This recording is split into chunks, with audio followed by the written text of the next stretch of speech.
Hello everybody. Welcome to our public meeting. Apologize for starting a little late, but we're dealing with some matters in our private session, some of which we'll be discussing shortly. I'm Tim Murphy, Chair of the Board of Directors of TCHC. As you are well aware, given the need for social distancing because of COVID-19, we are holding this board online through WebEx and live streaming the meeting on YouTube. Begin with an acknowledgement that the land that we are on, in which we're holding this virtual meeting, is the traditional territory of many nations, including the Mississaugas of the Credit, the Anishinaabe, the Chippewa, the Haudenosaunee, and the Wendat peoples, and is now home to many diverse First Nations, Inuit, and Métis. We also acknowledge that Toronto is covered by Treaty 13 with the Mississaugas of the Credit. There are no decisions to report out of the in-camera session this morning.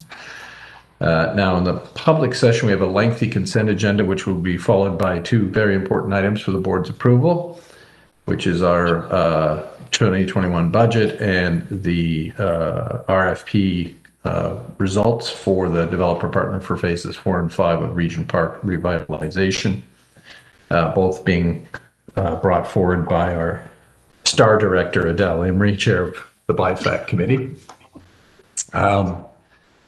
Just a little context setting. A 2021 budget, if approved, will enable TCHC to implement new service delivery models in both family and seniors portfolios, increase tenant access to community services supports, and maintain vigilance around COVID-19, and enable us to upgrade buildings at a record pace to enhance living conditions, accessibility, safety, and quality of life for tenants. The proposed operating budget of $632.9 million is a break-even budget after the impacts of COVID-19 and has been achieved through a continued focus on organizational efficiencies and savings. $350 million building capital repair budget is a record level of investment for the second straight year, and $130.5 million development capital budget will enable TCHC to continue our progress in 7 active community revitalization. I want to also thank our CEO, Kevin Marshman, and our CFO, Roseanne Lee, and all of the staff and hard work they've done in developing the budget, and as well as the board members who have played an active role to date in reviewing the proposals that we will be discussing later on. In terms of the Regent Park process, the report will outline the competitive public procurement process followed to select a developer partner for the final 2 stages and bring forward a recommended developer based on that RFP process.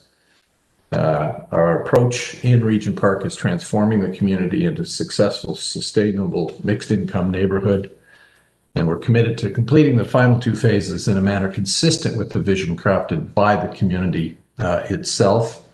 The developer partner that we're proposing to discuss for 4 and 5 has been selected through a competitive procurement process to achieve the best social and financial value for the development of this valuable public asset, and trying to generate the best possible outcomes for the tenants and the people of Toronto. And Chief Development Officer Vincent Tong will present an overview of that.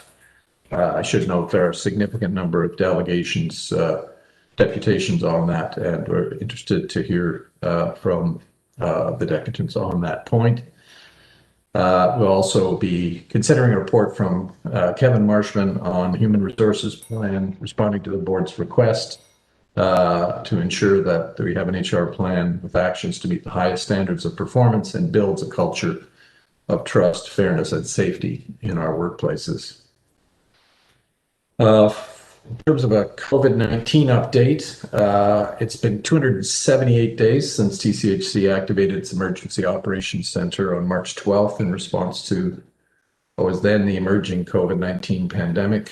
Our frontline staff continue to be in all our buildings and communities to deliver essential services and connect tenants to supports, including access to food, needed supplies, free masks, flu shots, mobile COVID-19 testing, as took place last week at 79 Tandridge Crescent, At the same time, employees and support divisions to continue to keep our business running smoothly while working from home. And while we are encouraged by developing news about vaccines, we should also expect that the prevention protocols and our current way of operating will remain in place well into the new year to protect the health and safety of our tenants and staff.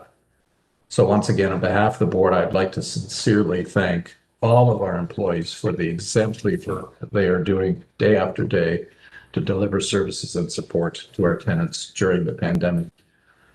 I also like to extend to all of our employees, our tenants, and our partners the very best wishes for a safe, healthy, and happy holiday season. With that, that concludes the remarks. We do, because of this process, have a deputation and special voting process, which we've used previously in terms of managing both how we vote and the deputation process. And so with that, I want to turn to the approval of the agenda review, agenda order. And I think we're going to take one item out of the agenda. Is that right, Darrell? Yes, Mr. Chair. We've had a director in the past express a conflict or potential conflict in relation to item 2L on the agenda. So we'll deal with that as a separate item from the other matters on the consent agenda in order that that member doesn't need to either participate in the discussion of the matter or the vote of the matter when it's considered either as part of an adoption overall of the consent agenda or individually. Okay. Now, so could we get I guess we need first a motion to approve the consent agenda with, do we have any, do we need to do the hold or the approval first? We always get this wrong. So I think the approach that we take is to request that directors first identify any potential conflicts. Yes, yeah. Then identify any matters in the consent agenda that they wish to have held, and then we have a motion to adopt the consent agenda. So we pulled 2L to reflect the pre-identification by one director. Does anyone else have a conflict they need to declare?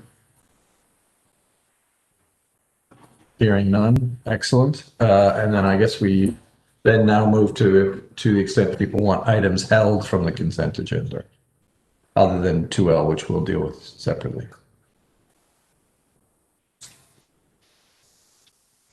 Great. Hearing none. Can we get a motion to, oh, sorry. 2D. 2D. Okay. Yep. And do we have deputations on that one, Darren? So we have a member of the public who wanted to depute on a number of matters on the consent agenda. What I would propose to do is allow the deputant, 2D was one of those matters, to provide her deputation to the board in relation to all of those matters at the same time. So I guess logically we should do it before we vote on the consented. But we have 2D. Anything else held? Okay. So probably we should do the deputation before we move approval of the consent agenda items. So I understand that Ms. Kunzman is on hold waiting to make her deputation. Ms. Kunzman, are you there? Yes, I'm here. But I do have an idea that when somebody just mentioned how that I should bring up all the items at once ahead of the board of directors meeting, I came up with this idea that because I figured that that was the way it was going to go, but it might actually be better because all my computer equipment is hacked. Every single item, every device is all interrelated, and it's all gone through the whole system. And nothing's really working. So I haven't actually prepared anything, and I had the idea maybe I could depute when the technology item came up. So because I literally haven't started at all, and I've been waiting since April to do a deputation at the first virtual meeting. Ms. Kunzman, now is your opportunity. I'll put your time on hold. Now is your opportunity to advise the board of the comments that you want to make in relation to those matters on the agenda. If you're not able to do so at this time, what I would suggest is that you can depute at a subsequent meeting of the board in relation to matters on the agenda at that time. But if you have information that you want to provide to the board, this is your opportunity to. We can take your technology related, like to the extent it's technology, you can do it now. So we should just please proceed. Okay, well, I literally haven't started anything because I've been trying to unhack everything 24 hours a day. But anyhow, in the meantime, if I go a little bit over, I hope you don't mind. We do have lots of deputations, so we're holding people to the time limit today. So we'll let you know when you've got 30 seconds left. Okay, I'll try, but I'll have to be quick with each one. Usually I go on. Anyhow, so the first one, ouch. I understood that one, when you have a problem with home gang invasion problem downtown that many people have, they find it like there's pretty much, nothing you can do. 51 Division refuses to help me, and I've been told by 211 and 311 to go to the police office of the independent police. And all my computers are hacked, so it becomes just about impossible, but I'm still hanging in there, which is when I will bring it into the technology. Although I did want to say security, I've been waiting since Friday to have somebody attend with people banging and trying to get through my door. The superintendent took a pin out of the 6-pin lock so that anybody can get into my place, and they do, and steal my documents and money and everything else, cell phones, you name it. It's like anything you can imagine, and it's what's happening. I called the women's shelter line as a last resort, and I already knew they were going to just say they can't help me because all they're doing is isolation for COVID. Now, I do realize COVID is the priority, but I feel people need to discuss about when women are in danger, and no security will come because all they do is spoof all the calls that security, when they call me, I get them at some later date when it's too late. So I'm unable to get any help from anyone, and anybody can come in here and kill me, basically. And this is how Toronto Housing is saying that they're worried about COVID, but I would like to point out that fire inspection codes in the U.S. Department of Home Security and the fire department, the U.S. Fire Department, they have put off fire code inspections because if you put it in perspective, think about it. If the firemen catch COVID, then there won't be firemen to go out and fight the actual fires. Yet the firemen demanded to get into my apartment on Friday for a fire code inspection, and I was told that I had the right to avoid the annual unit inspection, but now that causes my rent to shoot up to $1,300. And I can't reach anybody because my phones are completely hacked and counting with CSIS on top of it. Like, it just keeps getting worse. CSIS and the gang told me that it is just an excuse for them to be allowed to do whatever they want in Toronto community housing. The women's shelter said they can't help me because they're so busy dealing with COVID. So really, there's nowhere to turn for help. And I do want to also basically wrap up because I didn't even count how many minutes I got here, but it's probably not much longer. You have 1 minute left. 1 minute? Okay, in 1 minute, I will bring it to what I looked online in a 2-second Google whenever I do get my system working before they cut it. I see the timer. Okay, at least, yeah, modern technology has its benefits. But I would like to add that this Connected for Success program, Rogers told me how come they are the only people he gets calls from in the entire country, because they have a program out in Halifax where there is no help for people who get hacked and all their information compromised. Because why is it that people on LDSP do not deserve the same protection from the police as everybody else, which is happening in my case? And even though I have been a tenant rep since way back in 2002, I'm unable, my hands are tied because this is the system, and I would like to, to help to change the system, filing a Human Rights Commission complaint, but I'm not hearing from anybody. I was told I could do it over the phone if I'm hacked, yet then somebody else said they wouldn't do it over the phone. Okay, And thank you. this is, I guess Thank- I'm at the end, but there should be Yeah. some solutions to this situation. Yeah. Why are we left to the wolves? Any director have a question for the deputant? No, great. Thank you Um, very much. I appreciate it. yeah, Okay, I would like to, Darren. a No, solution. thank you. Thank you. Thank you. Bye-bye. Tim, can I just suggest that maybe one of the staff follow up with the deputant about some of the issues that she raised? Because I think some of the issues are actually not so much that the board can't address, but perhaps a staff person in the hub could. Sheila, would that be possible? Yes, it would. Thank Great. you. Thanks, Linda. Thanks, Sheila. So that, any other deputants on this aspect of the agenda? No. Okay, with that, so with 2D held and 2L being dealt with separately, can we then have a motion to approve matters on the consent agenda? I can't see the board on this layout. So moved. I can Thanks, follow. John. Debbie, Seconded, Debbie. All those in favor? Great, carried, thank you. All right, so why don't we deal with 2D and then we'll deal with 2L. So 2D, I think Anna, you wanted it held? Yeah, I just have a couple of questions. I noticed that there was a substantial increase from Q2 to Q3 on the arrears, from basically close to $3,000 to over $5,000. You comment on that? sure. Can you hear me? Yeah, thanks. So in Q3, we initiated the two pilots, one being hardened arrears, which are arrears where people are on the RGI subsidy and they've had arrears for over a year. And we asked TCH to send those to us. And we also started a COVID pilot in which we basically said, send us any files and any clients that we can assist you with. We're not going to have the rigid rules around an N4 has to be served and those sort of criteria. So as a result of that, we received files that were older.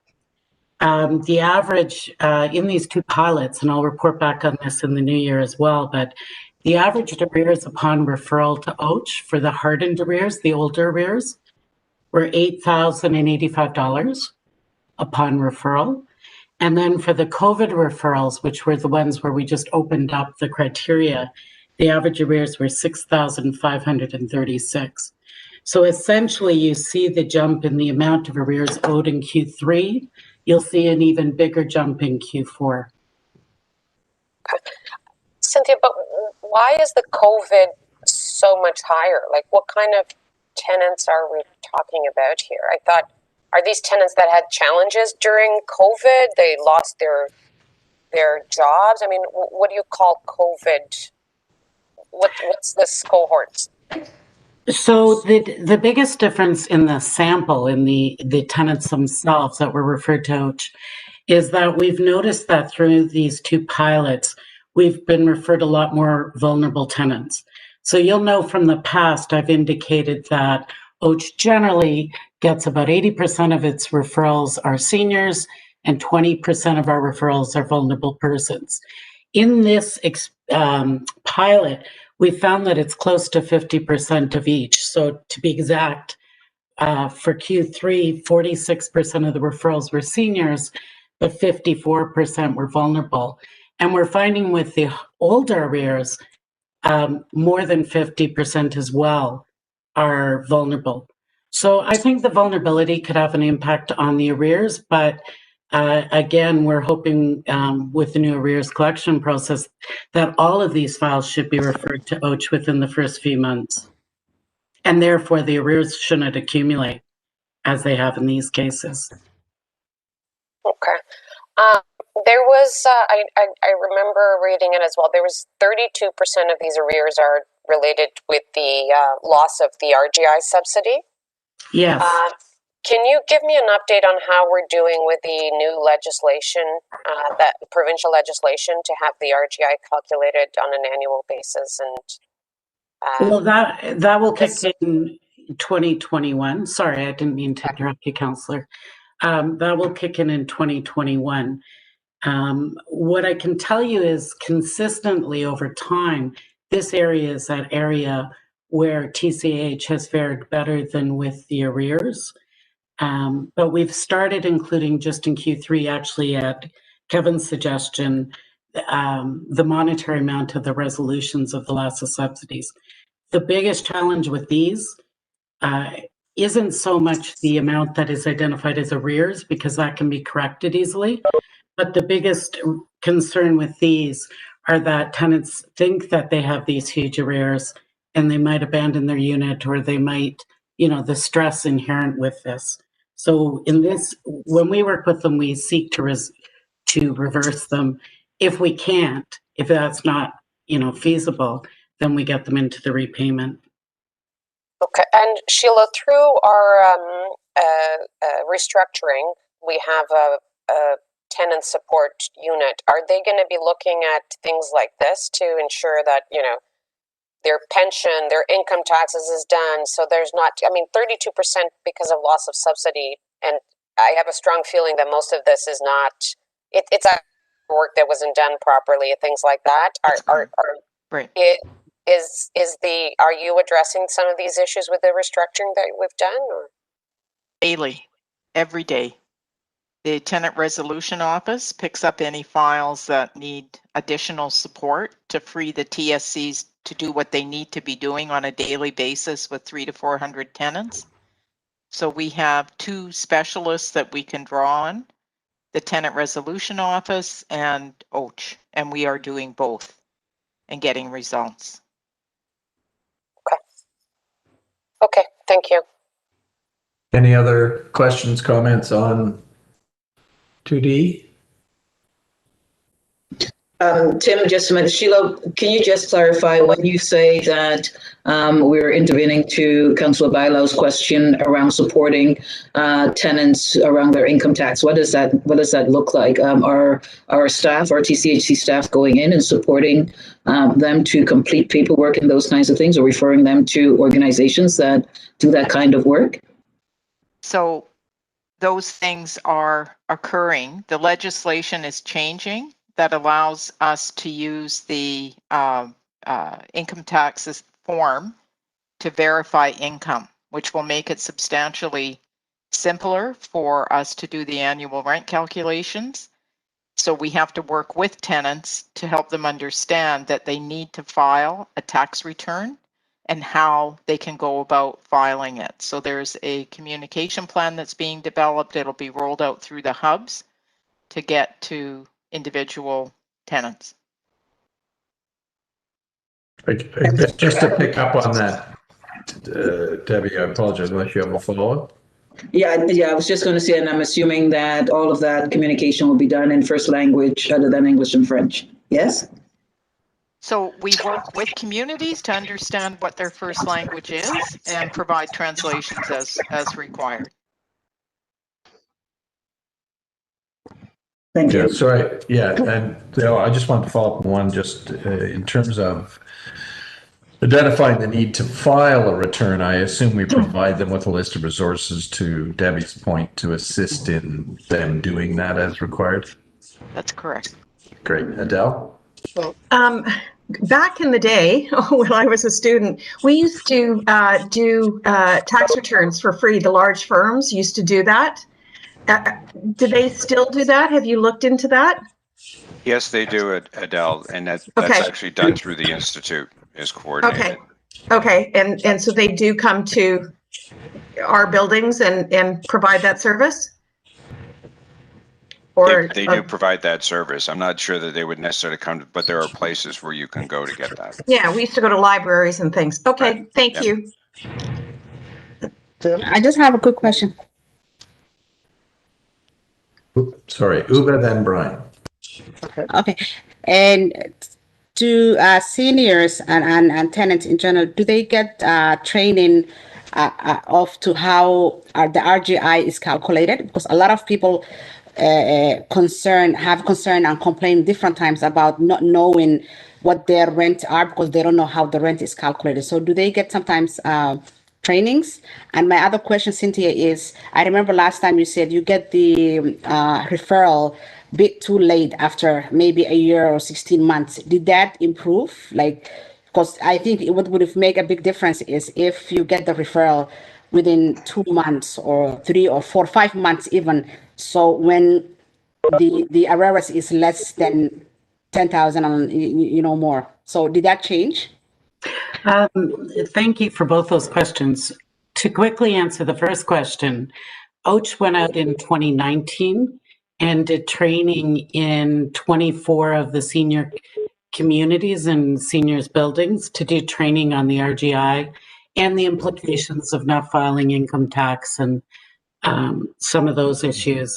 So we did provide the training last year. We weren't able to this year because of COVID. And I know that I've heard that TCH as well is contemplating that training. Luckily, the legislation is being changed because, quite frankly, it's very complicated. Even staff, when they go for the training, come back and go, this is really complicated. In regards to the referrals, the timing of the referrals, they continue to lag. They continue to come. Well, I must say pre and post COVID. Pre-COVID, they continued to lag. However, with the pilots, I think Sheila and Kevin would agree with this. We've seen very quick referrals. The process is being made easier, and I anticipate things to improve. But the bigger question you're asking about the timelines is of an issue that I've identified for a while, which is the process was very complex. There were too many steps. TCH wasn't getting the referrals resolved quickly by their own staff, let alone sending them on to OACH. My real hope is in 2021, when the new arrears collection process is rolled out, you will see the dramatic improvement in the time frame. I think the first 6 months they're going to get up and running. This is my opinion. And I think you're going to see the real change as of 6 months to 12 months once everyone is trained and everyone's used to the new system. Because they've gone from a process that had about 13 or 14 decision points to one that has about 5 decision points. And I think that alone should make it easier for the staff to implement the new process. Because it is very important, not only just because of increasing arrears. The impact on the tenant is that it's very overwhelming to have to try and pay back. You talk about 10,000, and I agree there's some 10,000, but even 2,000. If an OACH person approaches a tenant who owes $200, that's a much easier conversation and easier to resolve than a larger arrears amount.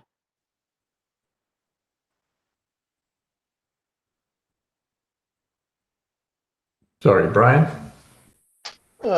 Just with regards to this change that's going to take place next year, there are a number of organizations that do tax filings for low-income individuals across the city. And I wonder whether we need to be a little more proactive in terms of ensuring that they can come or make it as convenient as possible for tenants to access those services. Not only will it help us in calculating the rents, it also significantly, I know, helps individuals in claiming all their benefits that they can get if they file their taxes. So there's, especially with seniors, there's huge benefits because if they don't apply for them, they can't access a number of those, like gains and those kind of stuff. So I just wonder whether Sheila, through your staff, reach out and see whether there's some way that we could partner with those organizations to ensure tenants have as easy access as possible to those resources. Yes, for sure. Director, we will reach out and develop those partnerships and make sure that tenants know where to go and how to get there to get the additional support. And as Cynthia just highlighted, the new arrears collection process is streamlined 5 points of check-in and then a clean referral to OACH to get that additional support. Our job is to keep tenants housed successfully. And if we can catch them earlier when arrears problems occur, we can work with them to get them on repayment plans long before there's any threat of eviction. And that's what we're setting out to do. So I know the quick referral process that we developed during COVID was greatly appreciated by TCHC staff. And I think the results that Cynthia will report out in the new year will demonstrate that. And we have made a commitment to work with OACH to get that quick referral process embedded early in the new year as well, now that the pilots have concluded. Okay, any other comments on Paula? Are you? Yes, I do. I have a comment, but just this is, I don't know if Jill's on the line today, but we are talking with the integrated seniors portfolio. It does seem to me like this is a pretty fundamental conversation for them. And that the handover plan with sounds like a great plan, but I just want to flag that at least in the 18 buildings that pilot's going full force. I think this should be added in.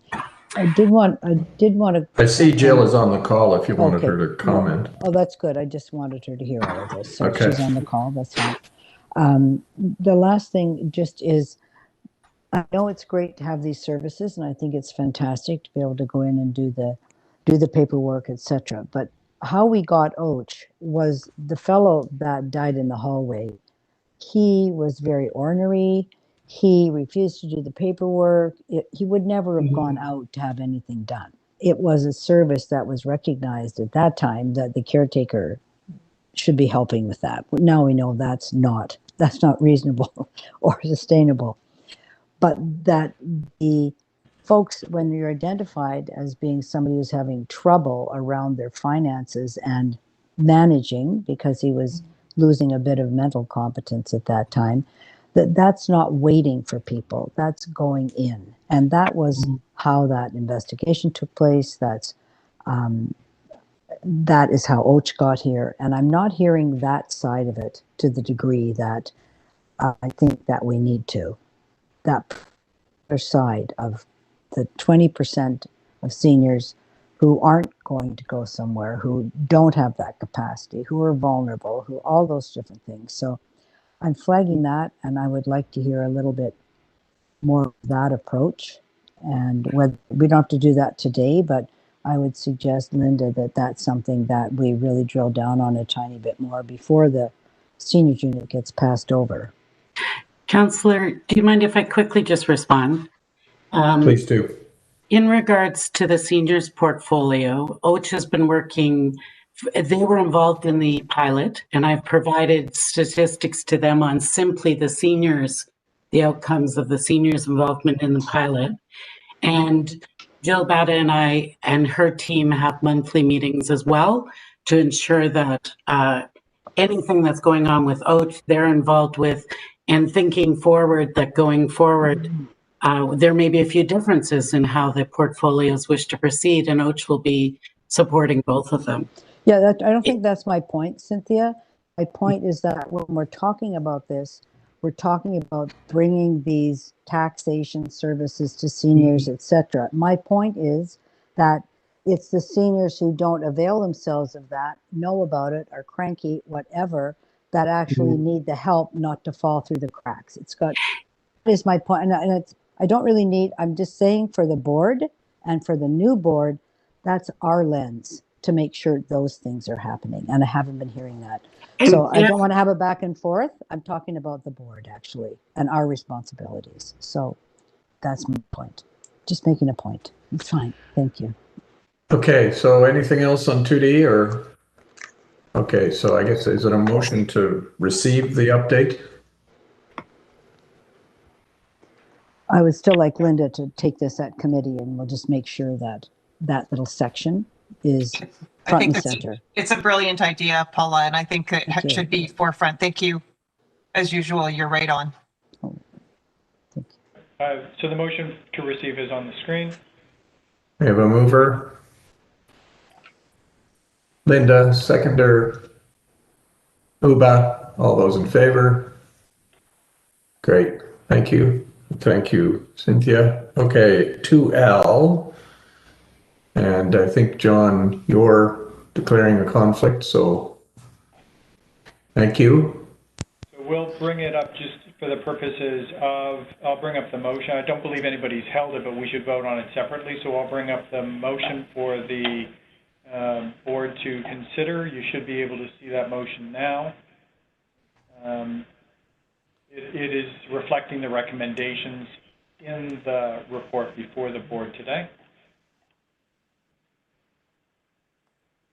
So if we can just have a mover and a seconder for that, and then we'll... Sorry, so I still see John on my screen though. How are we dealing with his... Supposed to leave. Yeah. Okay. Yeah. You're supposed to leave your screen. Leave the room. I will leave. Thanks, John. We better have a recorded vote, Mr. Chair. Shows he didn't vote. Yeah. All right. So we should bring it up. Can you bring it up? I will bring up the 2L.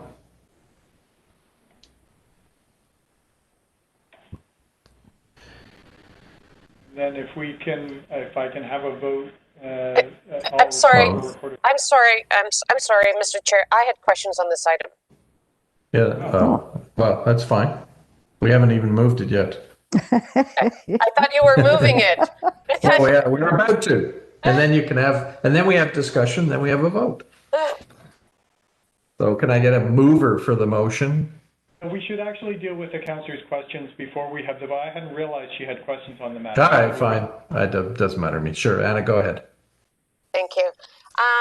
Just wondering what the conversations are happening with the city, since we are looking into broadband expansion and projects and issues. So how is our CIT involved in this conversation? So Deputy Mayor, we have had conversations with Josie Sholey's team on how they're proceeding to address this issue, and we'll make sure that the study that we bring back reflects that work. Okay.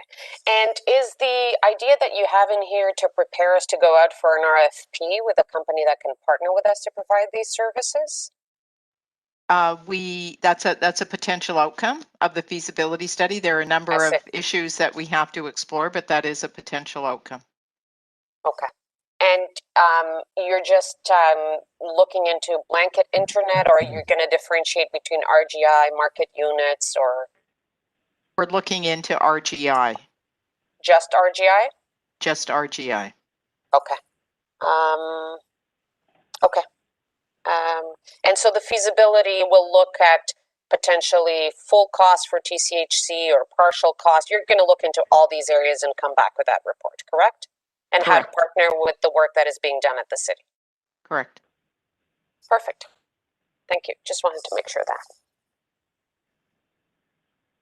I think, Mr. Chair, if I could just make a comment. Thanks for staff to bringing this up. I think that COVID has shown us how important access to reliable internet is, and having us looking into this, I think is very important. As we prepare for an equitable recovery, I think this is an important thing to look at. So thank you. So, I'm sorry, now I have a question. Me too. See what happened there? So close. So close. Sorry. Paula, then was it Debbie? Did you have one too? So Paula and Debbie. Yes, I do. My question is, Sheila, when you say it's just RGI, but RGI isn't the unit, RGI is the tenant. So how do you see that working?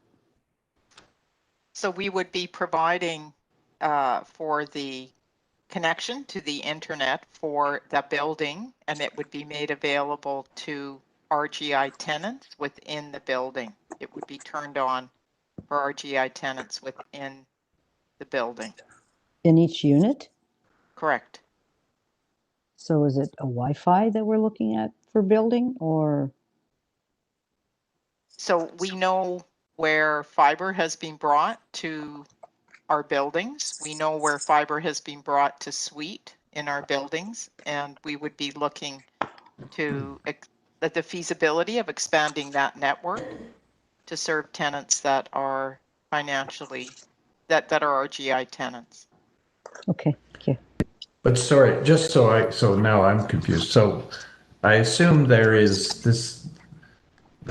the providing the capability of internet connection to every unit. And then there's the question of what we provide at what price or free based on the capability. Correct. So there's two different but related things, and we're looking at both things. Correct. Yes, thank you. So and the that's governance of that system. right. Okay, so Tim, you just even confused me more. So my question was going to be, Sheila, for you to look into the feasibility of providing internet access to all of our units and how much that will cost us. I think we have to recognize that even folks who pay market rent aren't swimming in dollars. Often people are living paycheck to paycheck, and internet connectivity is certainly an additional cost that often many can't afford. We're certainly seeing it with folks who are working full-time in the nonprofit sector. And as they try to pivot to online services, finding out that staff within our own organizations are not able to afford internet access. So I guess I'm making a strong suggestion that the feasibility looks at the provision of internet for all of our units, including market rent units. So with that direction, or with that suggestion, we'll provide that information for the consideration of the board, the cost to provide to all and the cost to provide to RGI, what the implications of that would be. Yes. Understood. And what the cost recovery might be from market. Wouldn't be market. Yes, exactly, right? We can do, yeah. Some people pay 80%, some people pay 20%, yeah. Good point. Okay, any other questions, clarifications, comments? Okay, thank you. So we'll need a mover and a seconder. I can't. So that's the motion, but Debbie. Debbie move, seconded by Linda. All those in favor? Approved. Thank you. All right. I thought we were voting on that, so we showed that John didn't vote on it. Oh, correct. Sorry. I think that is worthwhile to do, Paula. We probably should do a roll call on that. Yeah, I think so. Dara, just so that we can show that John did not vote. Yes. Can I have members in support of the motion show their support by raising their hand? I see Councillor Fletcher, the chair, Director Douglas, Director Imrie, Deputy Mayor Bilow, Director Smith, Director Jackson, Director McRae, and Director Farah. Ms. Coombs, are you on the line? I see you're on the call, but I don't see your video. Can we have your vote verbally?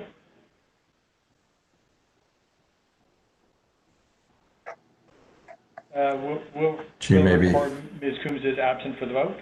And Director Campbell as not taking part in the vote. Okay, great. Can then Charmaine, can you send John an email to tell him he can rejoin? I'm back. Sure. Great. There you go. Thank you. And thank you for your doing that properly, John. I appreciate it. Yeah. Okay. So with that, I guess any business arising from that in the action items?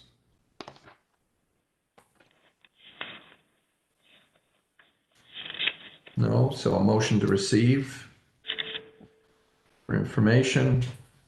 Adele, seconded by Anna. All those in favor? Carried. Okay. TSC report. Good morning. I just wanted to give a brief update that the Tenant Services Committee met on November 24th. Had a very rich agenda focused on Tenants First implementation, which, as the board recognizes, includes a wide range of TCHC operations. And I think just pointing out that this is pretty transformational what we're moving into in 2021, and I think is really important for the board and all of our tenants to actually be aware of. That the Tenants First includes tenant engagement, eviction prevention, community safety, confronting anti-Black racism, high needs building, and the integrated service model, which will hopefully see more services integrated into our buildings. We spent time with Juliana and others from the city, getting an update on where this is at, and I'm pleased to report that things are moving quite well, with the idea that we would have a seniors housing corporation in the spring of 2021. So that's moving forward. We also had a little bit of a review of the potential for changes or potential changes to the Office of the Commissioner of Housing related to the seniors piece and the scattered properties RFP. We also actually heard a research report, which was great actually for our tenant services, on the benefits of the internet access, which was a nice partnership with researchers at Sunnybrook. And I do want to actually say that the tenant services was very supportive of the initiatives underway. The other discussion we had was about the tenant directors. We are continuing to proceed with the tenant directors going through the same process as the citizen directors. And there was some dialogue from deputants with regards to that. And that was followed up with two very good sessions that I want to actually commend the city and TCHC on to actually help tenants to know what the process is to actually become a tenant director.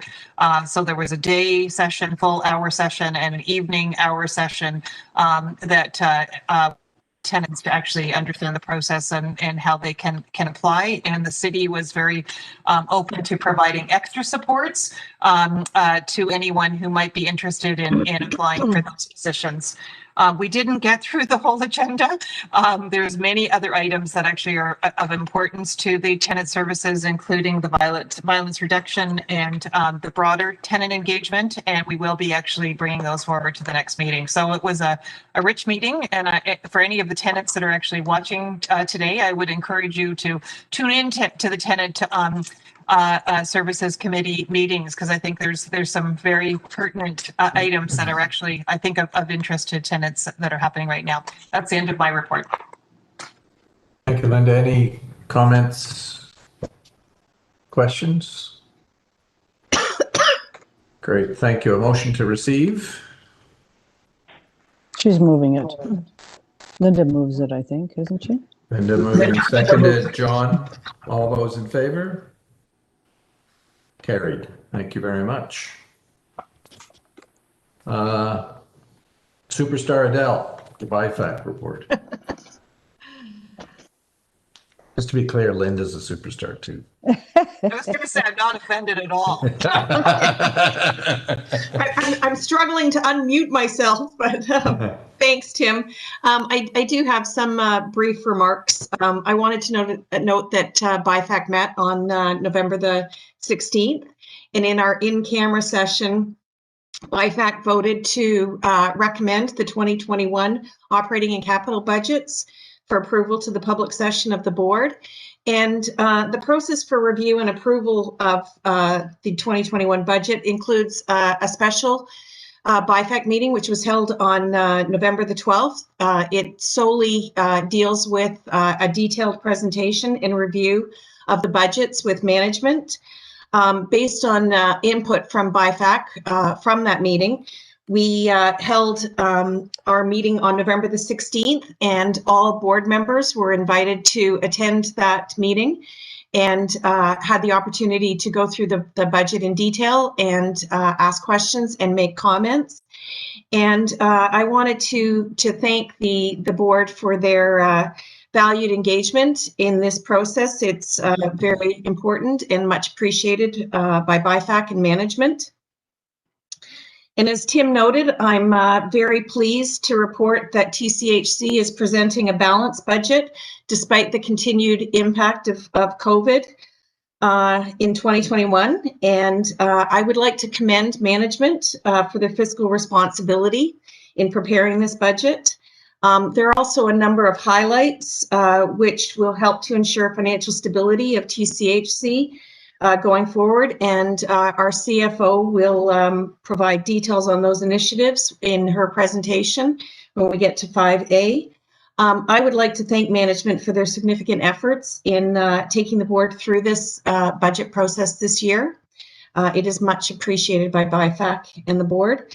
I'd also like to note that at this meeting, we had a detailed presentation and a very fulsome discussion at BIFAC regarding the Regent Park development plan, and BIFAC voted to recommend the approval of the award to the Regent Park Phase 4 and 5 development partner, and we will be dealing with that shortly. I know there's a lot of interest in this item, so I will conclude my remarks, and upon receiving my report, I will ask management to speak to both the budget and the Regent Park development proposal. Thank you, Adele. Any comments or questions on her on the report from the chair? So just a motion to receive, if there are no questions or comments. Okay. Moved Darryl, by Nick. Sorry, go ahead. No, sorry. My apologies. Yeah, moved by Nick, seconded by Anna. I took your waving your hair as all those in favor? Okay, great. So with that, we'll move to 5A, although, which is the budget. Do we have a deputant on that, Darren? We do. Kathy Birch has asked to depute to the board in relation to that matter. I believe Ms. Birch is on the line. Good morning, Mr. Chair and directors. Good. Before you review the next year's budget, the RPATH committee wants to express our thanks to the AM and FM teams for continuing to deliver repairs and community upgrades during the COVID times. It's been tough, and we know it has been. We recognize the additional challenges of getting materials and products during times when so many businesses have been shut down. Things like refrigerators that have been back ordered because of manufacturing shutdowns. Technology that we can't get because there's a backlog from factories being shut down. Thank you for being able to upgrade communities and get building and zoning permits when the city itself has slowed down due to COVID precautions and staffing and processes. That's been tough as well. Congratulations for a job well done. The 2021 budget is before you today with yet another robust capital plan supported by the co-funding provided by the federal and city government. This funding has accessibility requirements that touch so many aspects of the budget other than just the true accessibility budgets for planned capital and demands. Things like grounds and landscaping to make sure that we can get on the property and that we have parking spaces that are accessible. All of these other line items that help make our communities more accessible and inclusive. Although COVID has slowed unit modifications down to protect tenants and staff, it's important to know that they are ongoing, and it's important to have the funding so that these units can be modified as well as the community and meet tenant medical needs. Thank you again to our teams for delivering any kind of maintenance or upgrades in our communities in what is probably the most challenging of times when everything is so fluid and changes daily. Directors, we're asking you to approve the budget so management and staff can continue to improve and repair our TCHC properties so tenants can live with a better quality of life safely. Please approve the proposed budget so the good work can continue. Thank you. So thank you very much. Any questions or comments to the deputy?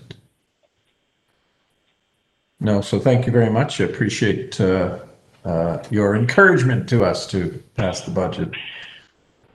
So thank you. So with that, I open it up to any, so I guess we're going to have Roseanne Lee present any reports and then respond to questions, although we've obviously, as Adele has noted, had a couple of significant opportunities to review the budget. So Tim, I thought I'd just make a couple introductory comments. Sure. Roseanne has given that this is a public session, Roseanne has a presentation to take you through on this, but just relative to the budget highlights for 2021, I did want to point out that, certainly like most organizations, COVID has taken front and center in terms of a number of things happening in 2020, and we plan for that in 2021. And we do, obviously, in our budget, continue to expect that the impacts of COVID will last well into 2021 and have planned for that. With regard to some of the highlights that I'd like to point out to the board and the public with regard to the budget, is we mitigated about $24 million in non-discretionary costs through improvements and efficiencies, recognizing the precarious financial position that the city is in. We have, as has been noted, a break-even, pre-COVID break-even operating budget with flat funding. The COVID pressures on us, and Roseanne will speak to some of those, amount to about $37.5 million. In 2021, we will actually launch phase 2 of the seniors ISM implementation, which is another 2 areas of the city that will be brought into the ISM function, with the balance of the remaining 2 areas to follow in 2022. We do have a fully funded building capital repair plan for the first time in our history. And I'd like to congratulate all the members of the board and the members of our team and the city who have all worked together to achieve this momentous event.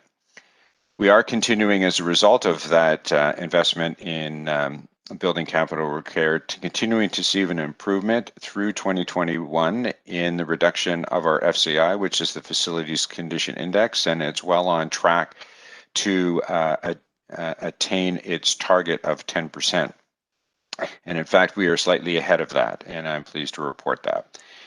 With regard to rental replacement units, we will be delivering another 309 rental replacement units, and we'll have another 514 units under construction. And last but not least, one of the overhanging obligations that we've had is the retirement of the $450 million debenture that was taken out by TCHC in the early 2000s. And I'm pleased to report that with the blessing of the Chief Financial Officer of the city, we have developed a bond retirement plan which will see that entire debt retired on its maturity dates in 2037 and 2040. And with that, I will turn it over to Roseanne to take you through further discussion on the budget. So thank you, Kevin. Before I take us through to the 2021 budget, let's just take a look at what we've achieved for 2021 to date. So moving on to the 2020 accomplishments. Okay, so the core business. So we started implementation of our tenant-centric service hub model, and the restructuring includes the expansion of evening and weekend staffing. The tenant resolution office has been set up for tenant case management functions, and we've also had new operation lead roles established, and these are aligned with the pillars of tenant service, and it's all supported through a service quality indicator to measure the outcomes, which Sheila will take you through in the next few slides. For community safety and supports, phase 1 deployment of special constables was completed in our high-need communities with a focus on community policing, relationship building, and local intervention. We've also had development of youth action plans in communities with high youth population and gang involvement, and that's still ongoing. For building capital renewal, even through COVID, we did have to reprioritize some of the projects due to the pandemic, but we are on track to fully deliver the $350 million budget. For seniors housing unit, we've completed phase one. It's currently underway in 18 buildings in the Southeast region, and phase two will be launching in 2021 in 30 buildings.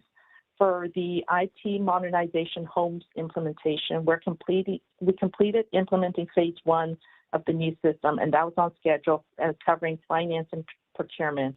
And we are currently on track to deliver phase two to support tenancy management, reporting, and performance accountability. So I will pass it over to Sheila, who will take us through the service quality indicators. Thanks, Roseanne. So as the board is well aware, we are decentralizing how we deliver service to our tenants. 3 regions. Each region has approximately 30 tenant service hubs, and we've organized the services that we provide in those regions around what are 4 core pillars of service, good landlord service, those being cleaning, building maintenance, tenancy management, community safety, and support. We have established kind of key touch points or submetrics under each of those basic landlord services. And if you look at this slide, you see the results of our first SQI outreach to staff. So we went out to all of our tenant service hubs and had our frontline staff complete the service quality indicators to tell us what level of service, given the resources that they have, that they are capable of delivering within their hub. And we asked them to be very frank with us. If they can't turn all of those circles green, we wanted to know why. What's getting in your way of delivering the quality of service that you want to deliver to tenants in your hub? And management has collected that input and is now out working in the hubs to try and close those gaps. With COVID, we couldn't complete the next critical phase of the service quality indicators. We weren't able to get out, have our election of tenant leadership in April, and get out into communities to connect directly with tenants to have them weigh in on the service that they are receiving. I'm happy to say that with the movement in establishing tenant leadership across the portfolio, we have 57 communities now with tenant leadership in place. That's very recent. And early in the new year, we will be out in those first 57 communities and having tenant leadership in those communities weigh in on the quality of service that they're receiving. Where there are gaps, management will go out and address. Next slide, please. Just want to speak briefly about how we've responded to COVID-19. You heard comments from our chair in his opening remarks, but just to expand a little bit, we have upped our time we spend in each building. We're in buildings 7 days a week, 10 hours a day. We've upped the disinfection cycle. 3 buildings are cleaned 3 times a day. We've leveraged our communication system, got out multiple communications to tenants, advising them how to keep safe during COVID, and we have a very robust inventory of personal protective equipment at a building level, at a regional level, and at a system level. Working with our vulnerable tenants, we have implemented phase 1 of the rapid rehousing program to bring tenants into our system with the right supports. Phase 2 of the rapid rehousing program has just been signed this week, so we're moving ahead with more of that good program.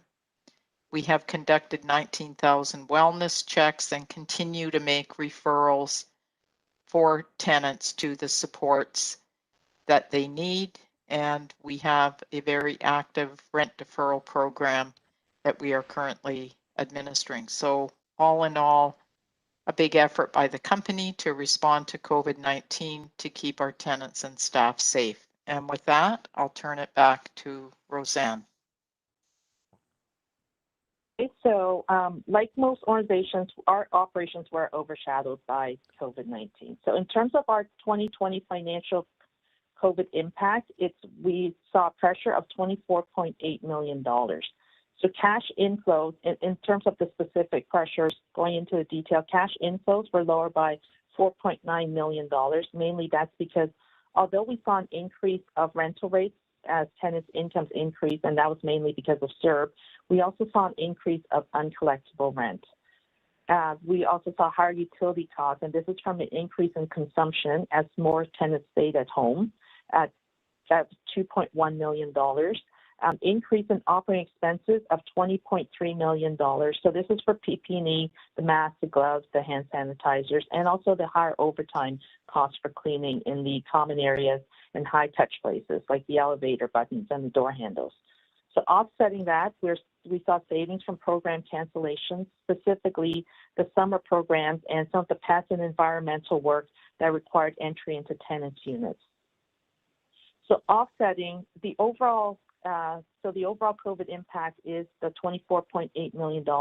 We have continued operations and we don't anticipate any service level changes as we continue to provide the essential services. What we've been able to do is offset some of the COVID impact internally. So the residential rent, as I've mentioned, it's higher. We saw it was higher than budgeted based on CERB. We've also delayed hirings and had lower G&A spend. The mortgage interest is lower, about $1.3 million lower, and because we had obtained lower rates from the CMHC National Housing Loan. Okay, so moving on to the next slide, update on the 2020 updates for the TCHC funding. The operating subsidy for TCHC increased starting in 2017. So prior to 2017, we were operating with approximately a $200 million base subsidy, and there was no capital funding. In 2020, the council approved a permanent funding model for TCHC. So that is calculated based on 75% of the average market rent of the portfolio, and that will now be the base funding for TCHC going forward. Our 2021 subsidy is flat compared to 2020. Moving on to capital funding, TCHC started receiving city funding for the building repair capital in 2018. So prior to that, we borrowed money to fund the program, and then we entered into approximately $1 billion of the IO loan agreement since 2013. So one of the terms of that agreement was to restrict the fund to only fund the properties that were secured against the mortgages, but we've now completed negotiations with IO to allow us to use the funds against any of the property within the TCHC portfolio. So we're in the process of finalizing those at this time. In 2020, we also received the first year funding from the CMHC National Housing Strategy Loan. The funding from CMHC is expected to be $1.34 billion over 10 years, and in combination with the city funding of $1.6 billion and TCHC's own reserves, we are, for the first time in our history, have a fully funded building repair capital plan going into 2021. Now taking us into the 2021 operating budget.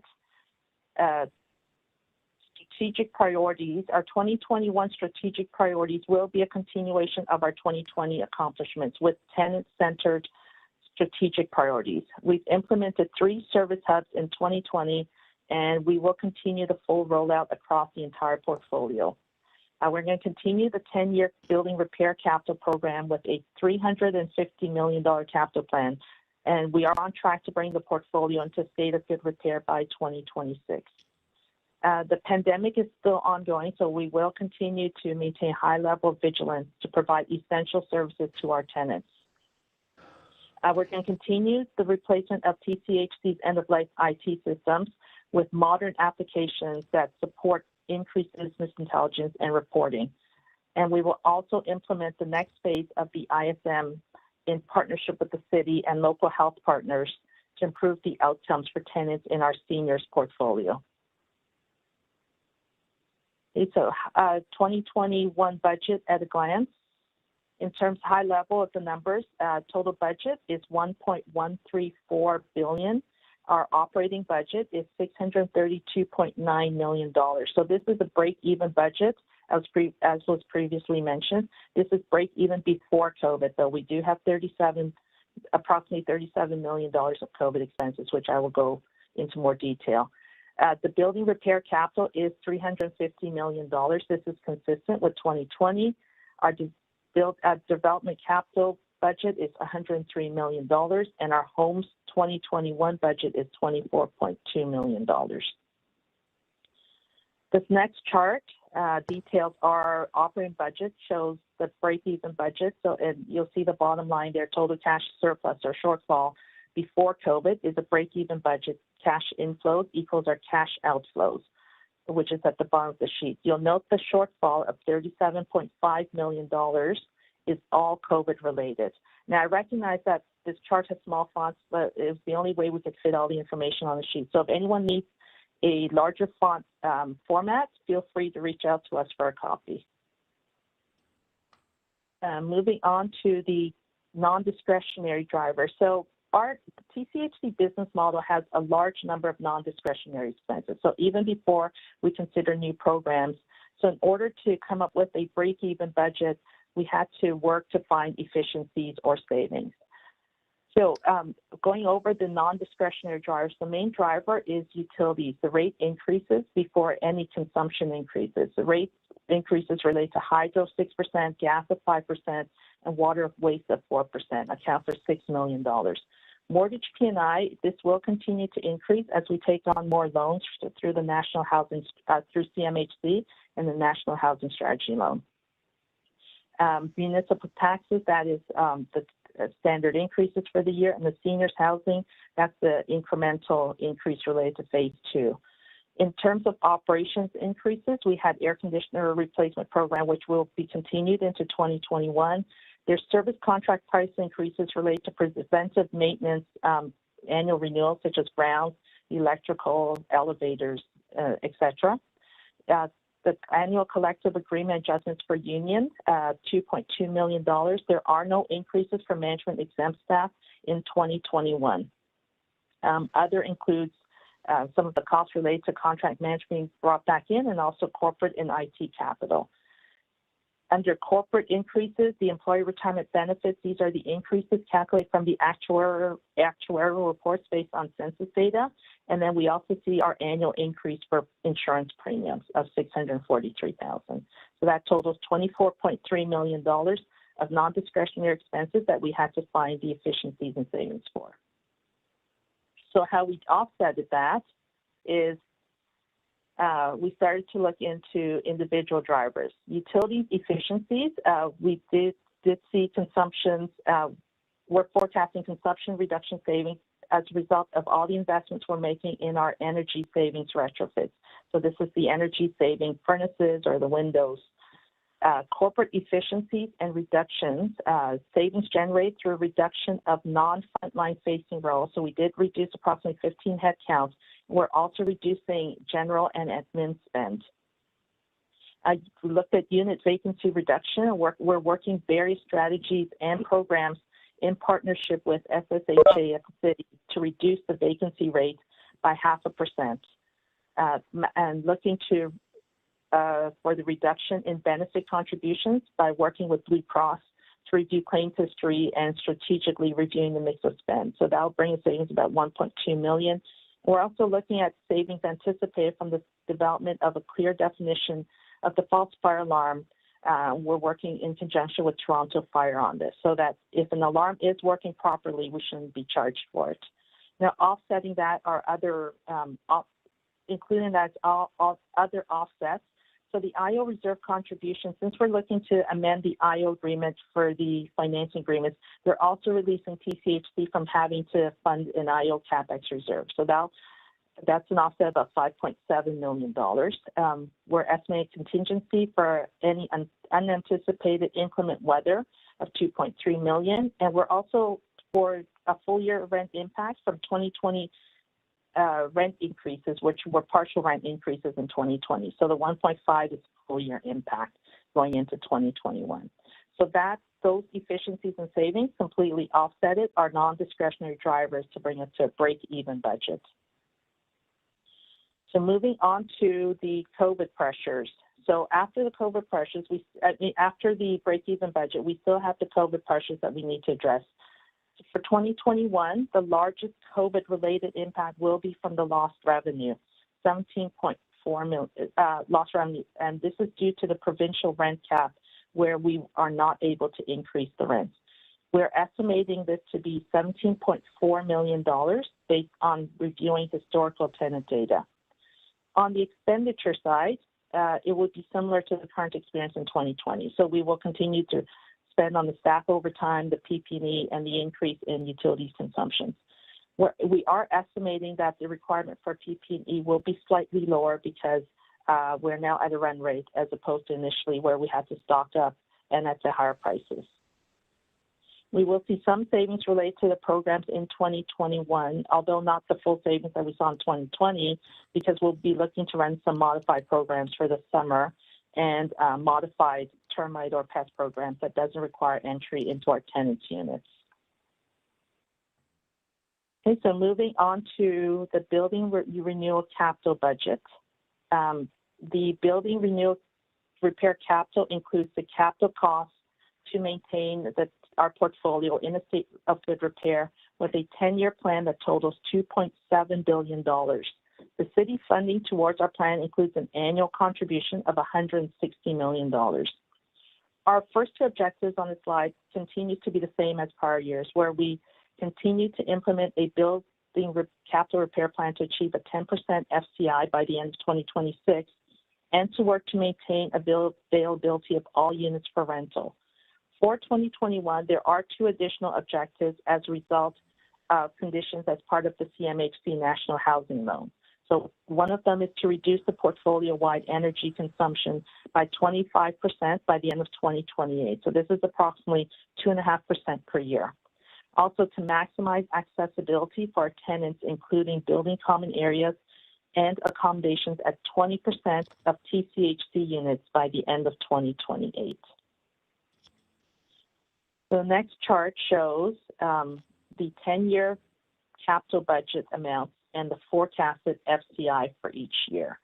So the top section is it lays out the 10-year spend by category, and the bottom part indicates the year-end FCI and the year-end capital needs. With the investments that we've made over the last few years into the capital program, you'll see that the year-end FCI for 2019 was 15.6%, near the middle of the page there, representing a 14.2% over the 2017 baseline FCI of 18.2%. So with the existing capital plan, we are on target to bring the portfolio into a state of good repair with an FCI of 10% by 2026. Okay, moving on to the next slide. This is our multi-year building renewal capital commitment program, and this is consistent with prior years where we are bringing a 4-year multi-year commitment, and this is similar to what the city process. And the reason we have brought this is it improves the value for money, it minimizes our tenant disruption, and it reduces premium costing for phasing. So we're coming in with a 4-year multi-year plan. And moving on to the development capital budget. In our development area, our objective is to continue the revitalization program in our 8 communities across the city, and with the plan to deliver 309 rental replacement units with a further 514 units under construction. Our priority actions is implementation of the future phases of Regent Park and Lawrence Heights. We will also start construction work in Alex Park Phase 2. In Don Somerville, we will see 100 net new affordable rental units, along with the replacement of 120 RGI units. And with council-approved direction, we will also be proceeding with the demolition of the remaining units in Fir Grove. We will be implementing a service agreement with CODA for 250 Davenport. And finally, we will be working with the City Housing Secretariat to finalize a funding application for the co-investment fund for Fir Grove and Lawrence Heights. Now, in terms of the numbers, for 2021, we have budgeted $103 million for development capital. So in combination with the grants, the land sale, and profits, the net development capital is a surplus of $10 million. There is no city requested funding towards the development capital in 2021. We will be delivering 309 RGI rental replacement units in the communities that you see on the second table of this chart, with the largest one coming in at less than 9 market, 121 units. Okay, so that brings us to the end of the presentation. So to conclude, we are coming in with a break-even budget prior to COVID with $24.3 million of non-discretionary expenses that we have addressed through efficiencies and savings. So we have a confirmed funding for a fully funded 10-year capital plan. We have a funding solution for the sinking fund to pay off the $450 million worth of bonds. So we're in a very good financial position going into 2021. So I will open the floor to questions. Great, thank you, Roseanne. Any questions? Yeah, John. Starting with the city subsidy in the operating budget chart on page 159. So it's flat to 2020. Why was there not at least an inflationary increase? So through our discussions with the city, they are also feeling the financial pressure. We have gotten a large increase since 2017. It is based on 75% of AMR. Now we are revisiting this annually just to make sure that that the company can continue to operate at this subsidy level. So the calculations were done. It's still approximately 75% of AMR. Okay, all right. On page 154, you talk about delayed hirings being the equivalent of 5.1 million. Has that had any impact? So that's what, about, is that about 50 positions or 55, 60 positions? Do we know? And I mean, do you know where that delayed hiring is focused, or is it spread throughout the organization? What kind of delayed hiring is occurring? In terms of materiality and larger numbers, primarily this was related to CSU because of their different parts of an intake process, and those were suspended. So we couldn't meet the criteria to hire the constables. So now that the training is internal, we're going to continue bringing in recruits, but those are limited in class sizes and capacity issues. So the large component of that was CSU, and another part of that is the seniors ISM implementation. That was delayed about 2 quarters. So those are the 2 areas that primarily drove the savings. Okay. The seniors housing operating costs, $29.5 million. What does that consist of? What is that line item? Because the seniors housing unit is not set up yet. Is this so? What is this line item here? Yeah, John, the seniors housing unit has been set up. The Seniors Housing Corporation has not been set up, but I think it was in 2018 or we actually set up and reported separately the seniors housing unit. And it's essentially the same sort of cost that we would have in the family unit, but only related to the 83 buildings in the seniors portfolio. Oh, okay. So it's basically just, okay. So it's the staffing for all and ongoing operations of those particular buildings then. Okay. Yeah. Mm-hmm. All right. Okay. That's my questions. Thank you. Anybody else? I can't see. So speak up if you have a comment or question, just because I can't see the whole director with the presentation up. All right. Well, thank you so much, Roseanne, and to you and your team. I know how much work. Sorry, I couldn't get on there. Okay, go ahead. Having a battery problem, so I just wanted to know more about the CSU. We've had some issues there. I did send everybody the Ombudsman's report about the special constables from TTC, which is concerning. Not that it's happening at TCHC, but I thought you should see the strength of her letter. That was at December 14th, TTC. And also whether or not that holdback, we were reviewing this model. We've tried to review this model over and over again, I feel kind of unsuccessfully, and whether or not our focus should be on how the CSU is deployed, where it's deployed, what their role is, etc. And I'm unclear as to how that's reflected in this budget.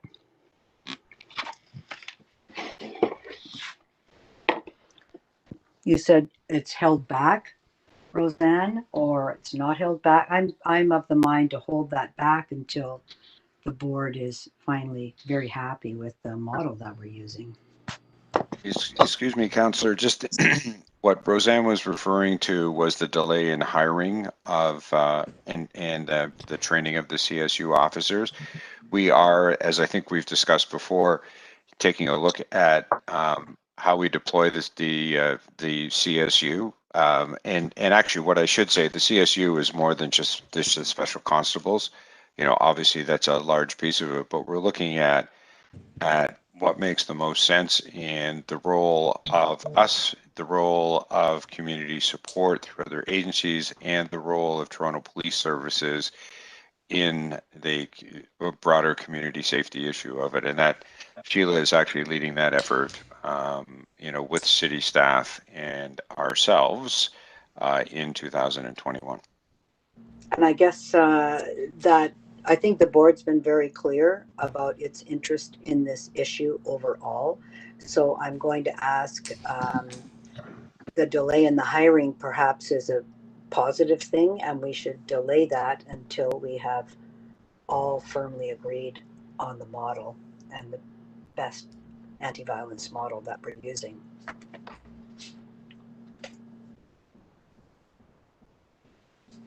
I don't hear that, Kevin. Well, sorry. So we have planned for staffing within the unit, and I think we need to take a measure. Let me be clear. I'm asking a question. Plan for staffing within the unit in 2021. Right. How many staff? What's the budget line, please? Roseanne, can you tell me the budget line for that in CSU?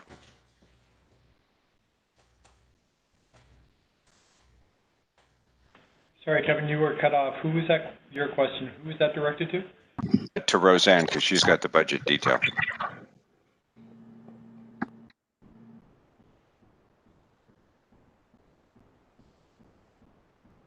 Roseanne, you may be. What was the question? Yeah, I was. Sorry. What was the question? What is the budget line for CSU? What's the budget line, and how many hires does it represent? New hires does it represent? That's the question. So there are no incremental hires for 2021. I will look up the budget line. I also have staff on the call who might be able to assist. I'm unsure what you mean, Roseanne, about there's no new hires in 2021. We don't have any incremental hire. So whatever is in the budget for CSU today for 2021 is their base budget that was in 2020. So the delayed hirings were the approved budget numbers in 2020. They haven't requested any incremental staff for 2021. Okay. So, Tim, if I may, hold just a minute. So, Roseanne, then what you're saying, because Kevin just said that the CSU budget line not only includes staffing, but other safety initiatives, for lack of a better term. So, are you saying that the current budget as presented only includes current staffing, or does it also include room for other initiatives around broader community safety considerations? So it does include room for broader safety initiatives, Debbie. It also includes room to replace the vacancies. So there are vacancies that are not staffed, and so it certainly would include that budget as well. Okay, so there is staffing for 2021 in the budget.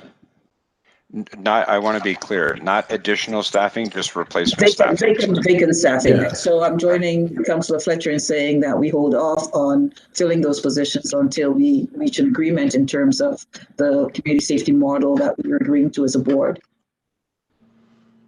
How many vacancies are there? what's the component? How many officers? But sorry, can we let's answer those questions, but I think we've got to separate out budget approval and operational decision making in our discussion here. So yeah, happy to have those questions answered, of course, to the extent there's someone on the call who can answer Councillor Fletcher's question. Roseanne, did you see Jeff's chat? He did indicate there was a 33.1 million.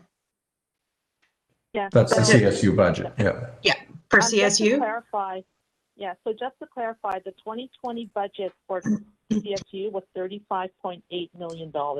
Their 2021 budget is coming in at 33.1. So they're actually seeing a decrease of about $1.5 million, $1.8 million. So, and Councillor Fletcher's question about the staff vacancies, we'll have to come back with a more detailed, numbers for her. Just as a follow-up. Vacancies. Sorry, can I just ask one follow-up? What was the original budget amount when this model was brought to us? I believe it was 25 million, was it not? 2 years So the ago? 2020 budget was 35.8 million. And the 2019? We don't have the budget numbers, but the actual numbers were 30.6 million. There was a budget ask that for this particular line a number of years ago. I'm just trying to determine what that was for the extra officer. That was about Anyway. $5 million. Pardon me, I didn't hear you. Are you referring to the violence reduction program? Correct. Yes, it was about $5 million. That was 5 million on top of the budget. Okay, thank you. Thank you. Kevin? Go ahead, John. Thank you. Just a couple of quick questions. There's a line item in there on the air conditioner replacement. Kevin, there's still three, a small amount to be sent. Where are we with that in the organization? So we've done all the high-rise buildings, so everything that is over three stories in height, we've replaced the air conditioners in those. This is to address, and it would be primarily townhouses and some of the older small rise buildings that are 3 stories and under. Okay. That are not that don't have that the air conditioner is not over a balcony. Right, and then Sheila, there's a line item for elevators of $6 million. Obviously, when an elevator breaks down in the building, it causes real hardship. Do you have a sort of a facilities condition just on elevators? And can you talk a little bit about the state of good repair there? So I know that over the last 3 years, we've replaced 140 elevators. It is, as you said, it's a critical component of building operations, critically important for our tenants, and we are monitoring it carefully. We have a planned replacement program, we have a demand program, we have preventive maintenance programs that are all embedded in this budget. Okay. Do we have a separate state of good repair index on elevators, or is that a little too finite?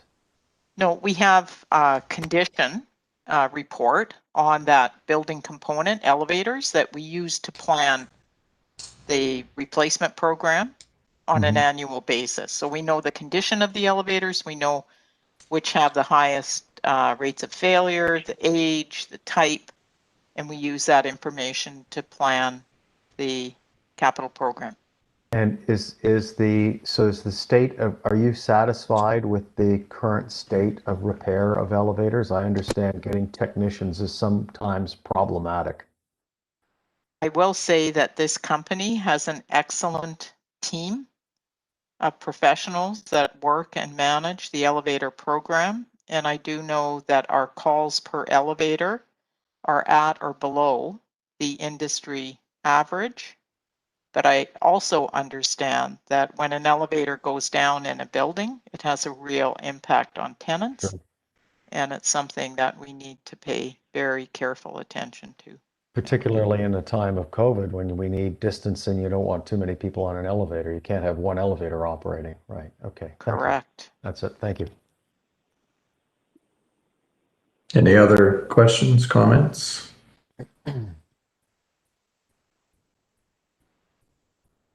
Okay, so we need a Motion to approve the budgets. I think there's a draft language.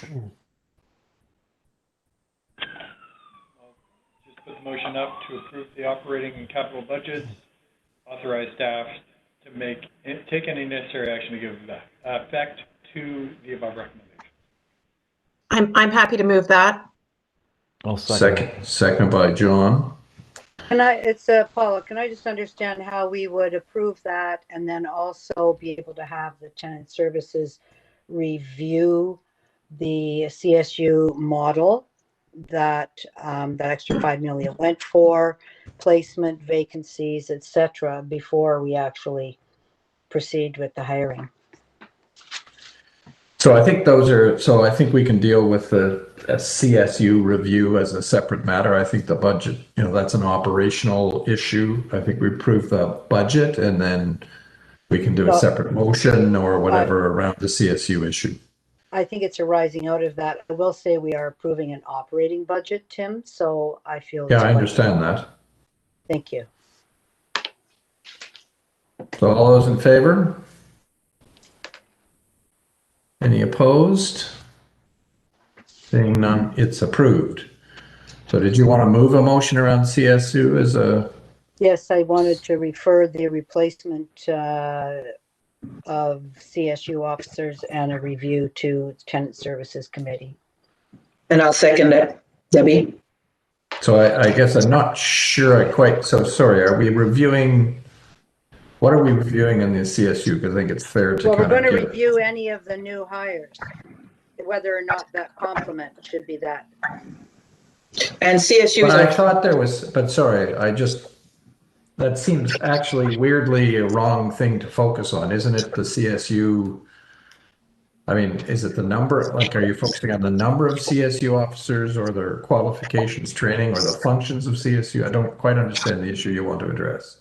The function and how it is that we are addressing issues of safety within TCHC. And Tim, you should know that it's already on the TSC agenda. Well, then we don't need a motion. So that's perfect. I'm not sure we don't need a motion. Well, at TSC, if it's already on the TSC agenda, it will review it and report up to the board. So it will be coming back to the board already. Can I suggest then that the information that Paula had requested around the budget be sent to TSC for its next meeting? Sure. Yep, we can do that, Debbie. Thank you. Paula, did you want to add anything?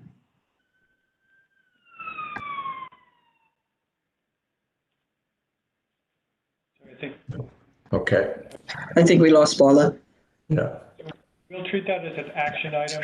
The request to refer to the next meeting of the Tenant Services Committee information with respect to the staffing complement within CSU in the context of the Tenant Services Committee's oversight over the violence reduction plan. Can anybody hear me now, or? Yeah, yes, we can. Yeah, it's a funny wonky WebEx moment. That's fine. I would like to make sure that we have a chance to review the Ombudsman's letter about special constables. Remember, CSU are special constables, and they have a special relationship to the Toronto Police Force, not just Toronto Community Housing. So I think in that whole review. So my original is that we don't proceed, or staff don't proceed to fill all those positions immediately while we're doing this review, but you didn't let me move that, Tim. So it's in the budget, but I don't operationalize that budget line. Yeah, but let's discuss it at TSC and come back to the board with recommendations, Paula. Sure. Okay, sure. Great. And I see Linda thumbs upping that, so. Okay, thank you. Thank you, board. So I guess we move next to item 5B, which is the phase 4 and 5. And Dara, I know we have a number of deputants on this point, and so should we take them now, or what's the best way to proceed? Well, we had, I think the approach that we've recommended to the board today is that the board receive the staff presentation, and then deputants in relation to this matter will have the benefit of having heard the content of the staff presentation when they make their deputation. Okay, great. Thank you. So, Vincent, you're leading the show. Yes, thank you, Tim. Thank you.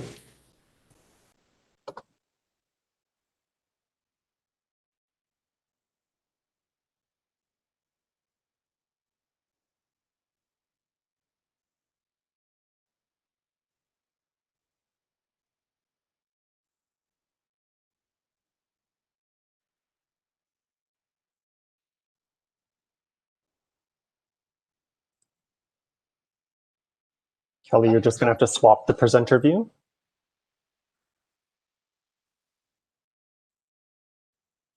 Great. Well, good morning, board members. Today, we are recommending that Tridel Builders, Inc. be approved as the developer partner and construction manager for Regent Park phases 4 and 5, along with recommendations 2 to 6, which are outlined in the report, and give rise to the developer partner recommendation. Kelly Skeet, the Senior Development Director, will provide a brief presentation on the process. Following the presentation, we'll be happy to answer any questions you may have. Before I hand it off, I want to say thank you to Kelly, Joyce, Albert, Marilyn, Nagesh, and the rest of the TCHC team who have been working hard on this RFP for the last 2 years. I also want to thank the tenants that have been and residents of Regent Park that have been involved in this process. I also want to thank the other 2 proponents for very strong proposals, and to the Daniels Corporation, who will continue on as our partner for phase 3 and who have made significant contributions to the success of the Regent Park revitalization and have built strong relationships in the community. With that, I will pass it off to Kelly.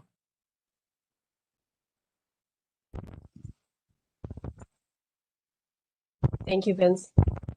Regent Park is situated on 69 acres and is located just east of downtown Toronto. The revitalization plan involves demolishing and replacing all 2,083 rent-geared to income units and adding nearly 400 new affordable units and over 5,500 market condominium and market rental units.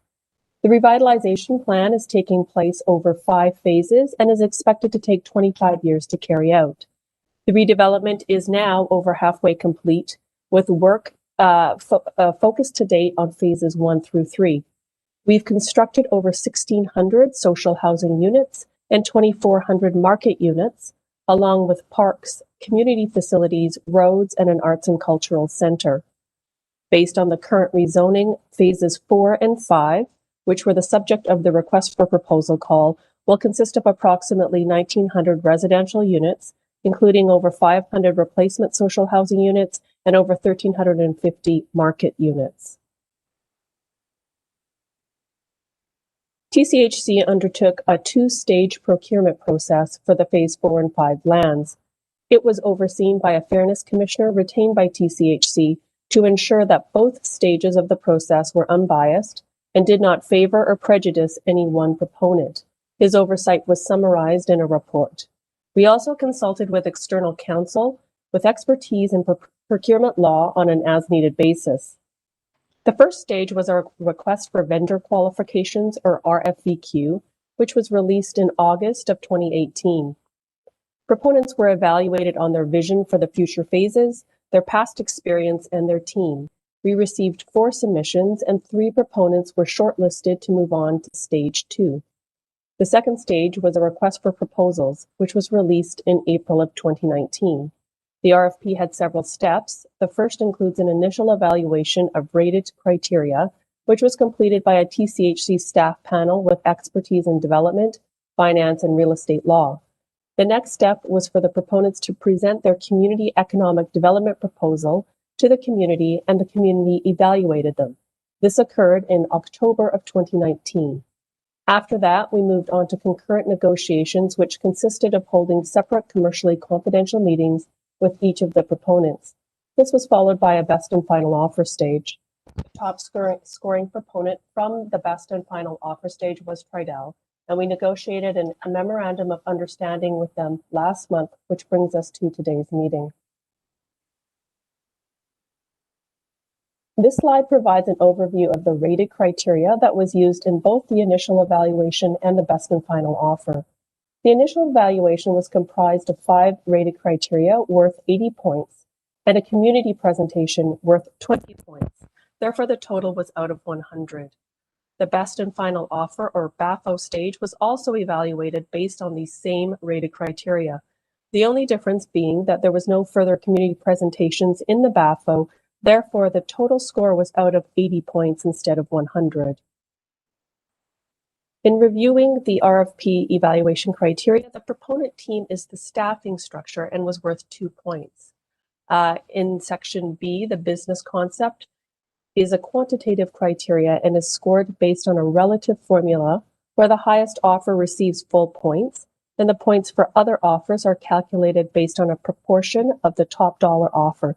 This section was worth 40 points.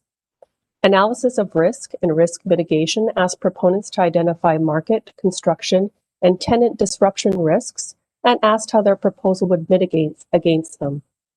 It also asked for proponents to provide their assumptions on sales pricing, absorption rates, construction cost, and escalation so that TCHC could compare them to benchmark rates to ensure they were reasonable. We asked proponents to provide their approach to marketing and sales and speak to the relevant market experience. We also asked proponents to provide contributions towards community economic development in the form of job commitments, scholarships, and investment to support the social development plan. There were several requirements for advancement through the RFP process. In step 1, the initial evaluation stage, which was out of 80 points, proponents must receive an overall score of not less than 50% for each rated criteria and at least 70% overall to move on to the next step. They had to score 56 out of 80 points. We had 3 proponents and 6 business concepts because we had asked each proponent to submit a land sale and a joint venture offer. All 3 proponents made it through. In step 2, we added their score from the community evaluation to the rated criteria score, so the initial evaluation was out of the 100 points. To move on to step 3, they had to achieve a minimum score of 70% overall. And according to the RFP rules, we proceeded to negotiate automatically with the top 2 ranking proponents. And for the third ranked, only their best proposal would make it through if it scored within 10% of the second ranked proponent. After the initial evaluation stage, all 3 proponents were invited to submit a best and final offer. They were evaluated based on the same rated criteria as the first step. And again, the only difference was that the best and final offer stage was out of 80 points instead of 100, as we did not ask them to do another community presentation. The proponent with the highest BAFO score moved on to the negotiations and the memorandum of understanding. Residents were involved throughout the request for proposal process. Prior to the release of the RFP, TCHC met with 4 members of the Regent Park Neighborhood Association, or RPNA, who reviewed the community economic development section of the request for proposal and provided input. In June 2019, TCHC held 2 resident meetings to gather information on the community's priorities and the concerns. We summarized the results in a community conversations report and forwarded it to the developer proponents so they could include relevant information in their proposals. Also during that summer, TCHC worked with a resident group to prepare and distribute information about the October 2019 community evaluation, which was open to all residents in Regent Park. Information was shared with over 600 residents and revolved around informing the community about the RFP process, training residents about the importance of attending and scoring on the community presentation day, and involving them in what vetted questions should be asked of the developers. On October 5th, 2019, over 300 residents attended the developer presentations and evaluated their CED proposals. Following that, a subgroup of RPNA was formed out of the advocacy arm and met with TCHC to further prioritize community benefits. The result was the Community Benefits Framework, which was signed by TCHC and community representatives in March of this year. It outlines principles for how TCHC will represent the Regent Park community during the RFP negotiations and to provide a clear list of community priorities and how TCHC will work with the community during the 1-year public process. Another 4 members of the community review the negotiated CED terms prior to today's meeting. And finally, early next year, TCHC will work with the community over a 1-year period to refine the priorities and put them in place a plan for community benefits. We want to ensure there is active participation from a broad range of resident voices to shape the plan and ensure this plan responds to priorities that the community considers to be relevant. Included in this work will be developing a mechanism to publicly monitor and account for CED use.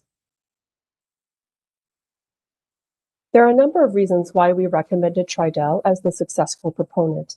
At the end of the evaluation, their proposal received the highest score. Their financial offer had the highest estimated nominal amount amongst all the proponent offers and was the best financial deal overall. Their phasing plan is comprised of subphases, which allows TCHC to capitalize on an upswing in the market over time. Their proponent team has extensive experience and success in selling and building housing. They offer a substantial community economic development package of $26.8 million for jobs, scholarships, training opportunities, and supporting the social development plan. It includes many elements in the community's priorities report. I'd like to note that in the public report, we had published the total CED at $26.1 million. That was cited in error. We're correcting it this morning. It is a total of $26.8 million. Working with the Community Benefits Coalition, which is a group of community residents, we agreed that for job opportunities, training, and scholarship, these opportunities would first go to TCHC Regent Park tenants, secondly to TCHC tenants citywide, and thirdly to equity-seeking residents in Regent Park. This concludes my presentation. I'm happy to take questions. Okay, with that, I think, Dara, we're going to go to deputations. Yes, and then the board members can have their questions can be informed by the deputations that we've heard as well. The first deputant that we have has asked to speak to the board is Imad Hussain. I understand Mr. Hussain is on the line. Yes, thank you. You have good morning.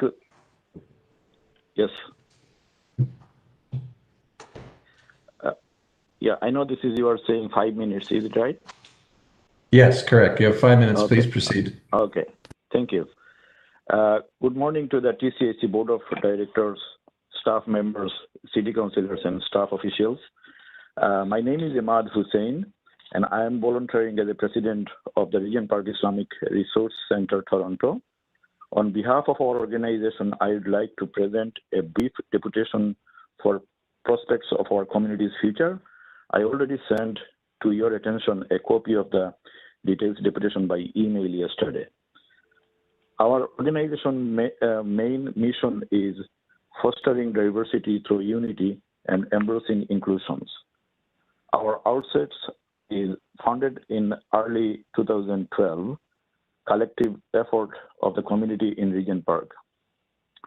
Our short-term goals are, first, number one, obtain a permanent space for replacing 3 communities' space in the basement, which had given by the TCHC for communities' social and cultural purposes, going to be demolished under the revitalizations. Number 2, to make a plan to rehabilitate all community activities being performed through one common center. Our long-term goals are create a center for benefiting the community at large through activities service like, number 1, a central point of communication for the broader community. Number 2, employment and skills development counseling. Number 3, after schools, homework and reading club. Number 4, programs for seniors. Number 5, counseling for youth and families in need. Number 6, childcare facilities. Number 7, stand beside affected local and international communities. Number 8, periodic open house for the underprivileged. Number 9 is gym and recreation. Number 10 is social and cultural celebrations. Number 11 is educational programs including safety and security. And number 12 is Center for Community to gather a prayers together their own faith. Our current efforts are, number 1, celebrate Eid festival jointly in community. Number 2, weekly scheduled program in 260 Somak Street space. Number 3, weekly teaching programs in 325 Gerard Street East space. Number 4, weekly community youth motivation programs in 463 Gerard Street East space. Number 5, participating in local event and programs such as national security, community outreach, community gathering, multi-faith gathering, local Islamophobic dialogues, coordinating with other organizations to promote neighborhoods' interest, etc. But all these efforts are right now postponed because of the COVID-19 pandemic. So thank you very much to give an opportunity to present to this deputation to your attention. We wish our request will be here and considered through to your positive response for the harmony of the community's prosperity. Thank you very much. Great, thank you. Any questions for the deputant from the board? No, great, thank you very much, appreciate it. Dara, our next deputant. Is Mr. Ismail Afra. I believe Mr. Afra is on the line. Yeah, I'm here. Great, thank you. You have 5 minutes, please proceed. Thank you. Good morning, Board of Directors. My name is Ismail Afra. I'm not a stranger to you. I've been part of deputing at the board in different occasions. I am currently the Regent Park Neighborhood Association Community Coordinator, and I've lived in Regent Park for about 19 years. I came to the neighborhood as a teenager, and right now I'm playing a role in terms of supporting the neighborhood in terms of revitalization. I have been part of the neighborhood association in terms of volunteering, but I now work for them as well. And I was part of the team that brought together the Community Benefit Coalition. And our purpose has always been to create the best possible community benefits for phase 4 and 5. We know that remarkable work has been done in phases 1 and 2 and 3, such as the Cultural Center, the Daniel Spectrum Building, which is a huge community asset. And that was brought through what they call work between TCHC and the developer Daniels. We know that our goal has always been to influence the RFP process for better community benefits. We also wanted to develop a strong community benefits agreement with TCHC and the selected developer with stakeholders, and also to work with the existing social development plan stakeholders table to monitor and be an oversight for community benefit implementation. I am truly happy to hear over the past 3 years the work that we've done together, and we, through the Neighborhood Association and the Community Benefit Coalition, support the proposal and recommendations presented to you by staff. We are overwhelmed and joyed to hear that the recommended proponent is proposing an investment to community economic development in the, I'm hearing right now, 26.8, where before it was 26.1. I was overjoyed with 26.1. To hear it's 20.8, 26.8 is even better. For jobs, scholarships, training opportunities, and supporting the social development plan. As many of you know, revitalization was never about just physical development. It also had social development, and it's really good to hear this large investment to doing that. I want to thank the board, that's you, because I remember listening to our concerns and, more importantly, addressing them. I came before you several months ago to ask for more timeline for TCHC and the community to continue the discussion. Through your intervention, we were able to continue that discussion before staff sat down with the proponent developer. So I want to thank you for listening to our concerns and, more importantly, for addressing them at that time. I want to thank TCHC staff, especially Vincent, Kelly, Joyce, Sean, who's left the Toronto Community Housing, Alice, Anisha, and Sam for the tremendous work they've done together. We've done together for the past 3 years, and the support that they've played in terms of our community. I want to also talk about our future together. As they say, the devil is in the details. Many of our community members have signed, four of us have signed an NDA, a non-disclosure agreement, because we were able to see the terms that were negotiated for CED terms. We are hoping that that NDA be released, that we're released from that NDA the sooner the better, because that stops us from effectively continuing the conversation and the negotiations. We hope that the community is able to see the terms of the CED in detail, the sooner the better. We also are aware of the new staffing challenges, because we know that many of the important players that I've talked about, Sean has already left the corporation, Anisha is being redeployed elsewhere, so it's Sam. And we also have heard that Kelly, who's been leading this effort, is also taking on a different portfolio, and there are new staffing that will come. The most important part of our work was the collaboration, the time and energy staff took to discuss, to think through some of these ideas. We hope that this new staff will also likely take on the old spirit that your staff has, which is truly community collaborative. We trust in the board in rectifying future challenges, as you have done before, because we know that selecting a new developer will bring its own challenges. And I trust that with you and with all of us together, we're able to overcome those. Thank you.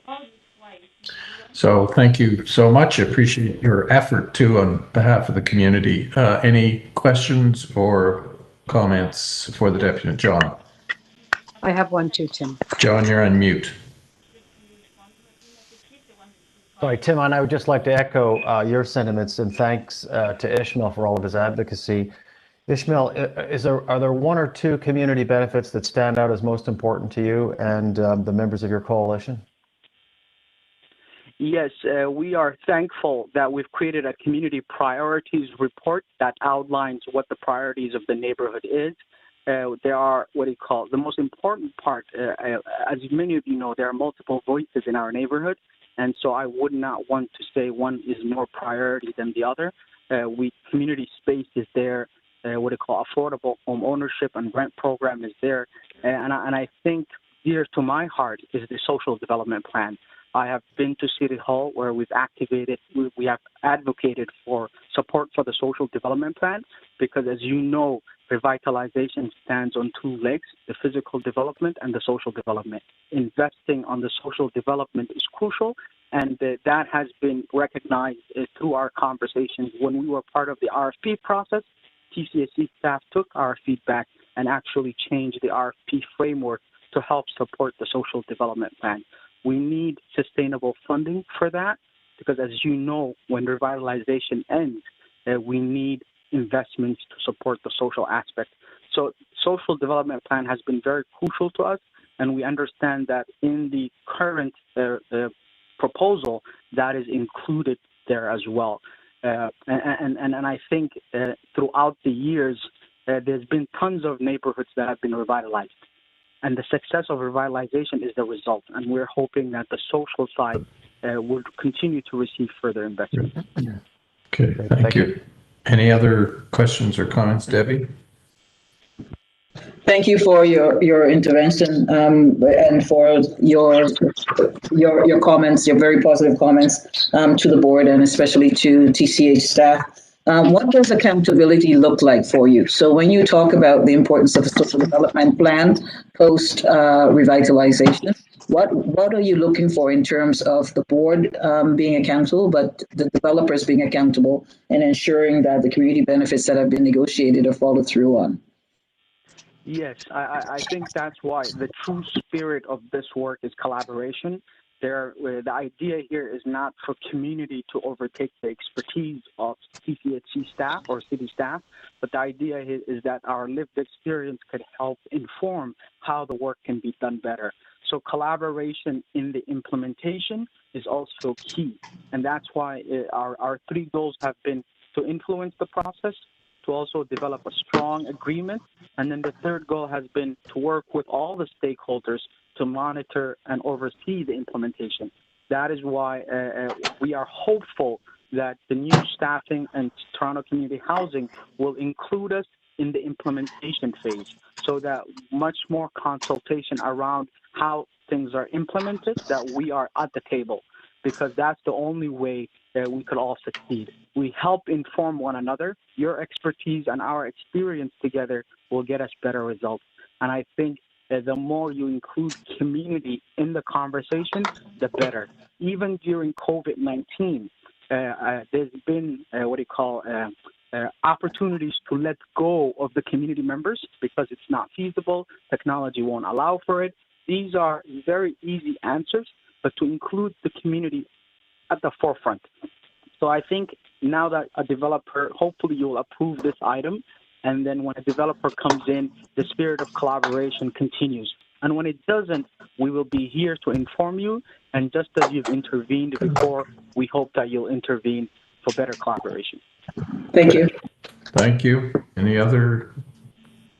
Yes, Tim, I had a couple of questions. Okay, Paula? Very nice to not see you. I don't have enough bandwidth to be able to see you, but obviously being one of 4 people that signed an NDA, you're considered a community leader with people trust you very much. So congratulations on that. Thank you for coming to speak to us today. I just wondered about 2 things. You did mention, the spectrum. I want to talk about the athletic field, the new Regent Park, community center. There were a number of kind of major capital projects associated with phase 1, 2, and 3. Have you got any ideas about what that would be for phases 4 and 5? And there was always a library that was supposed to be in phases 4 and 5. Tell me what your committee thinks about that, or if that's included in this community benefits. So because of the NDA I've signed, I'm not able to say much of anything other than what's on the public record. We know that this amount is a heavy amount, and there is a paragraph in your report talking about that all the major aspects of the community priority report that we wrote was invested. So that gives us confidence that when the details are released, that the community space, community-run facilities, that those would be included in the detail. And luckily also, this is something remarkable that we've put into the process and in the agreement, was that we would have a 1-year process to reallocate, to reprioritize where these funds would go. That is unprecedented and also gives community power. In phases 1, much of the, even though there's been lots of assets, capital assets brought into the community, those were particularly done by, on behalf of community and for community. In phases 4 and 5, we would have an opportunity to sit down with TCHC and the developer and talk about what best ways to make use of the $26.8 million. And that includes around the priorities we've identified. In terms of new assets, I think the more assets you bring to the community, the better. But our lessons we've learned in phases 1 and 2 and 3 is that community should be part of the board, should be part of the governance, and we are not just to be receiving services, we're also to be part of giving service. And I think that's the spirit we want to work with. And we are working with Toronto Community Housing and the City of Toronto. I'm also part of the Access to Recreation group, where we are, these facilities are great, but the service and use have to be equitable as well. There are some challenges, but I believe with your leadership and your strong support, most of these problems are able to be rectified, and you've done it many times. And just specifically, have you got any job targets at all attached to your ask? I'm not asking you to give up on the NDA. I'm asking what job targets you had in there. Yes, we've had we made sure to advocate for strong targets, for strong numbers. Toronto Community Housing staff has also been very innovative in terms of making sure that 4 and 5 are much more targeted, and there are mechanisms in place so that it can be captured. I think one of the issues that they faced and we faced was that there was not a mechanism, an evaluation mechanism put in place to monitor the targets, what was hit, how many jobs were created. But I think this time around, through conversations, we've seen that even through the City of Toronto, they've created strong evaluation and tools in place to make sure that those investments, the results match the investments. And I think this time around, they've included part of the language and part of the process as well. Thank you. So your point about the board, I'll take up, because I know you've seen the report about the 2007 Community Benefits Agreement that was struck between TCHC and the city and the developer, and there were no accountability points there, nor did the board oversee that. So I'm sure you'd be pleased to have an accountability framework where the board is ensuring it's being implemented in the way it's been envisioned. Yes, I would agree. Okay, thank you very much. Any other comments or questions? I guess we have so thank you for your time. Very much appreciate it, both today and, well, and to this date and in the future. So Dara, our next deputant. We weren't able to reach Mr. Kagaliali. Our next deputant is Marlene DeGenova. I believe she's on the line. Good morning. My name is Marlene DeGenova. I'm the co-chair of the Regent Park Neighborhood Association and the co-chair of the Social Development Plan Stakeholders Table. I've also been a proud resident of Regent Park for the last 8.5 years. I'm very pleased to be here in support of the motion to accept the Regent Park Phase 4 and 5 Development Partnership proposal. And we applaud the commitment by the builder to support the social development plan with this amazing $26.75 million. We're particularly grateful for the support and collaboration between ourselves at both RPNA and the Community Benefits Coalition and TCH. Specifically, Kelly, Vincent, Joyce, Sean, and Sam. They have been amazing. This collaboration between us has been unprecedented, as you know, and illustrates what can be accomplished when consultation with community members and a recognition of community priorities is understood to be an integral part of neighborhood redevelopment, of a redevelopment initiative. We all have much to be proud of in this effort. The work accomplished by the community thus far .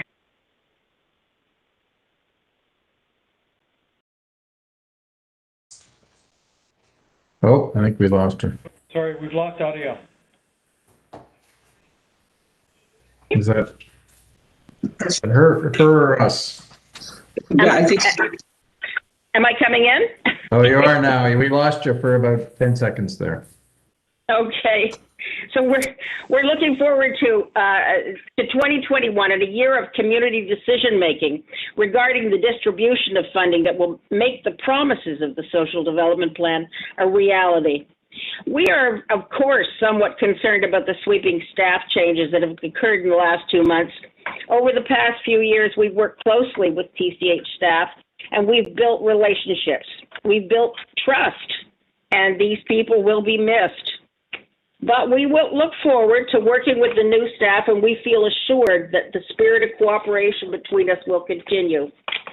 And so with what we've accomplished as a community so far, and if the board accepts this proposal, as we hope you will, we have every reason to look forward to this coming year with excitement and continuing passion for a neighborhood that values the needs and priorities of all of its members, and where social cohesion and inclusion will finally become a norm.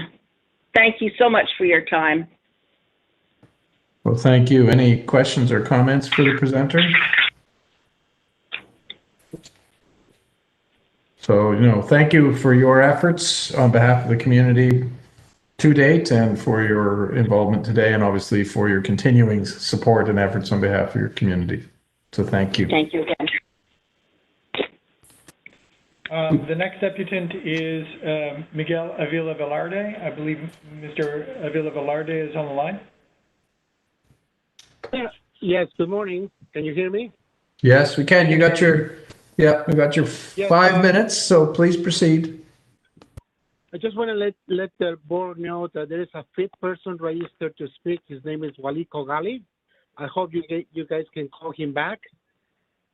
Thank you. Dear Chairman and board members, I'm speaking on item 5B, the Regent Park Phase 4 and 5 developer partner. I have submitted for your view a picture that you should have in front of you by now. It was taken by the block by block exposition with regard to the grassroots movements in the community. As you know, I am a member of the disability community living in Regent Park, like many. I have mental and physical disabilities.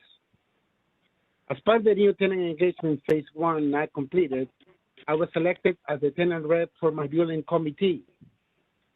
I am a member of the Regent Park Neighborhood Association and the Coalition for CBA for Regent Park.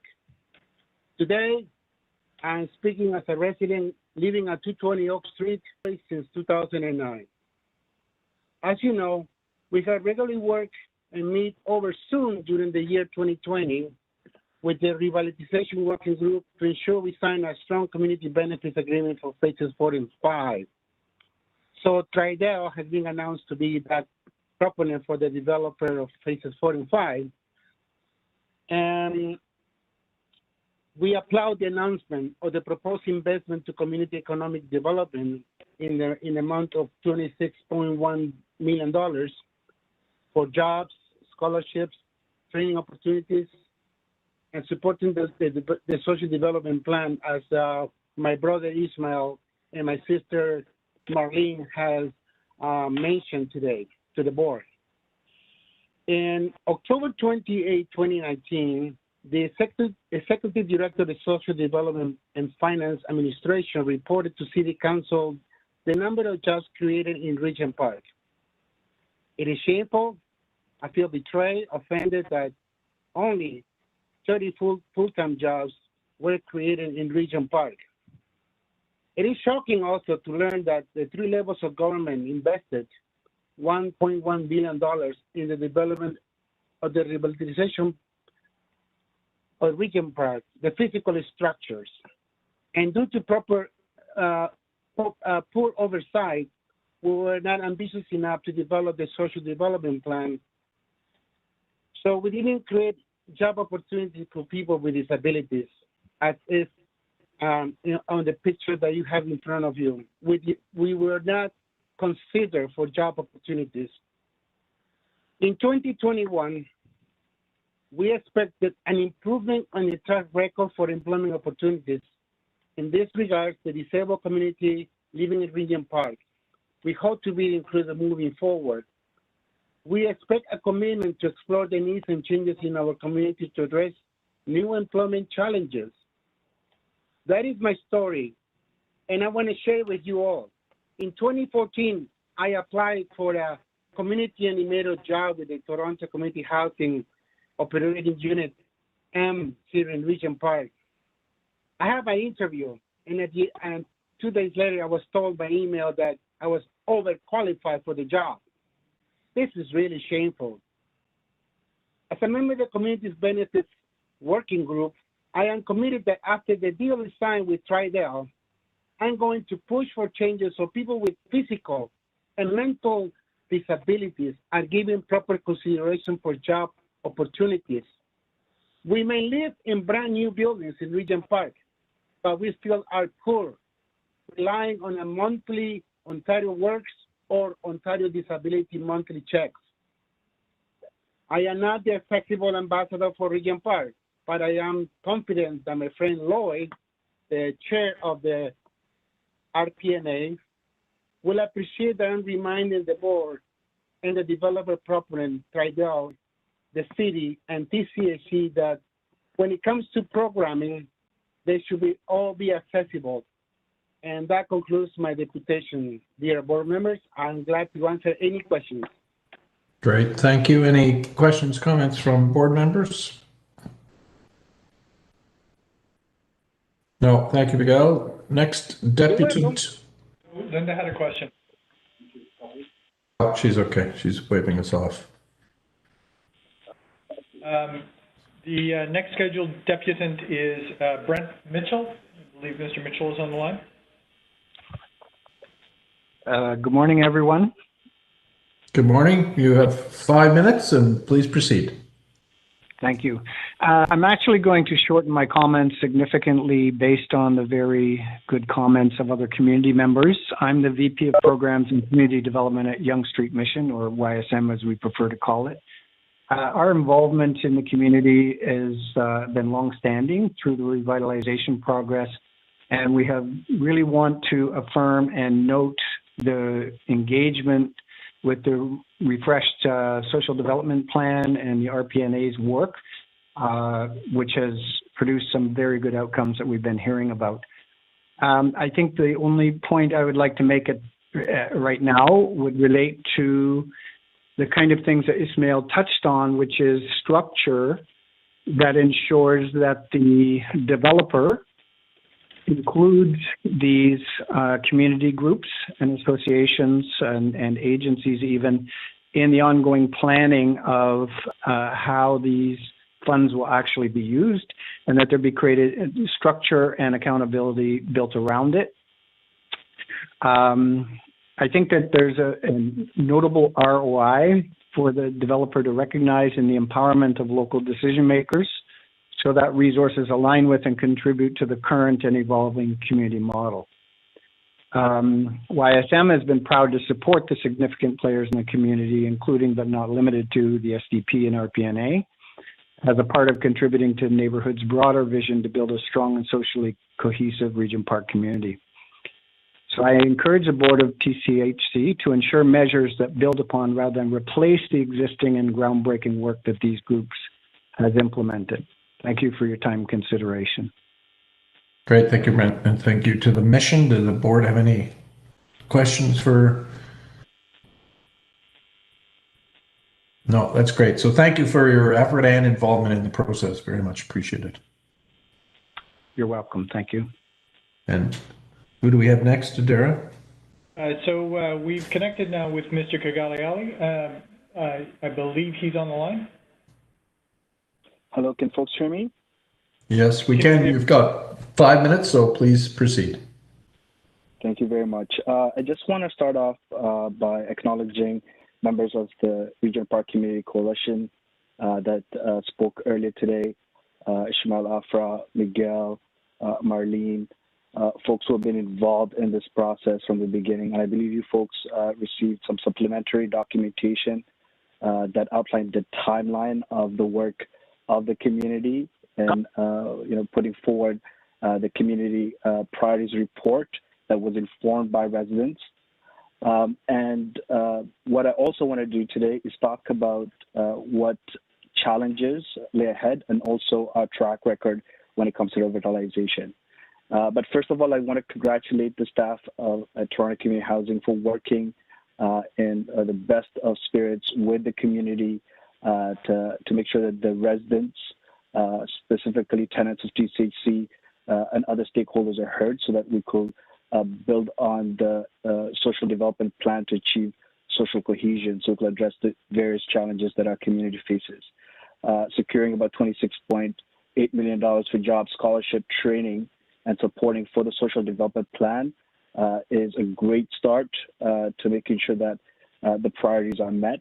But what we're hoping to do is work with the Board of Toronto Community Housing to ensure that other partners of the important revitalization that is ongoing are at the table so that we're able to fund the other priorities identified in the Community Priorities Report. Some of those themes are very important, and I hope you folks had an opportunity to visit the Regent Park Coalition website. It's a great website where that information has been made available to the public. But some of the major themes that we want your support for is a community space, hard targets specifically for employment.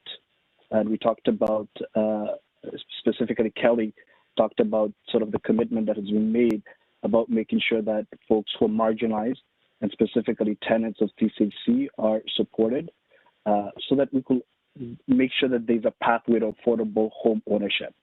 And I believe a lot of you folks appreciate that our federal government has put forward resources to support such investments. We're also looking for sustainable funding for social development, as well as funding for programs. You know, a lot of agencies, you know, are 9 to 5. You know, in most cases, some of them run a bit later, but we're looking for programming to address the needs of our youth and our seniors. And that's a theme that has come up through the deputations today. The other thing that I hope that you folks could pay attention to is the importance of making sure that in this one-year process that we also secure not just the investments that are needed to make sure that, you know, phase 4 and 5 become the best example, not just for the city, but for the world, and what is possible when communities are, you know, engaged with, specifically by those with a vested responsibility to do so. So what we're hoping to do is work together to ensure that those investments are made, and most importantly, making sure that future revitalization projects, whether they're in Lawrence Heights, whether they're in other parts of the city, where there will be a need for a pathway to home ownership, good jobs, specific programming, and community spaces, that those lessons learned from the Regent Park revitalization project is what's shared and a story told for the rest of the world, especially while addressing the impact of the pandemic, the economic downturn, and one opportunity to make sure those investments are made. We look forward to working with Toronto Community Housing staff and the leadership. We're also engaging with our elected representatives. So newly elected Member of Parliament, Marcy Ian, Member of Parliament provincially, Suze Marson, and Councillor Christine Wong Tam, in making sure those investments are made to ensure that the community priorities that the community expects will be met is the story that we will share at the end of this process. So I want to thank you for the great cohesive opportunities that have been created, and I actually want to thank the staff for making sure that the community voices was centered while we negotiate the best way forward to ensure that the community is best supported. Thank you very much. Great, thank you. Appreciate your effort and involvement. Any questions? John. Good question. Yeah, Mr. Galielli, do you have, you mentioned hard targets for employment. Do you have a number in mind, or? Yes, we do. Actually, if you look at the community priorities report for employment, we want a minimum of 25% entry-level apprenticeship positions for construction, renovation, and retrofit jobs to be allocated for local residents and also from equity-seeking groups and with folks who are dealing with disabilities. We want to partner with workforce development intermediaries and community organizations that can help ensure the success of the local and equitable hiring programs that exist. We want to work with, other community partners to develop partnerships with and invest in high-quality pre-apprenticeship and apprenticeship programs. For local equity hiring, we also have hard targets. We want a 25% local and equitable hiring, right, for youth, people with disabilities. So we have all those specific targets, specifically full-time positions. We're asking for 50%. And the reasons are plenty.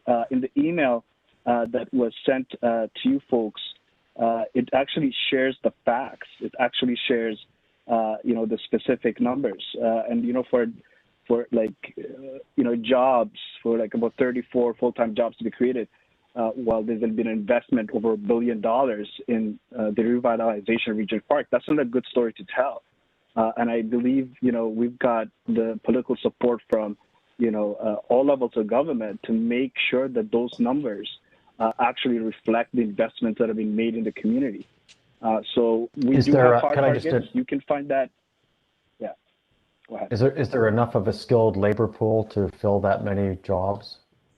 Yes, if you look at my involvement in the community, especially with the not-for-profit Healing as One, thanks to my brother and other folks in the community who've been doing a great job through various initiatives to support the youth. And actually there's new social enterprises that are coming out of Regent Park that are helping hire folks in our community and help them build the skills that they need.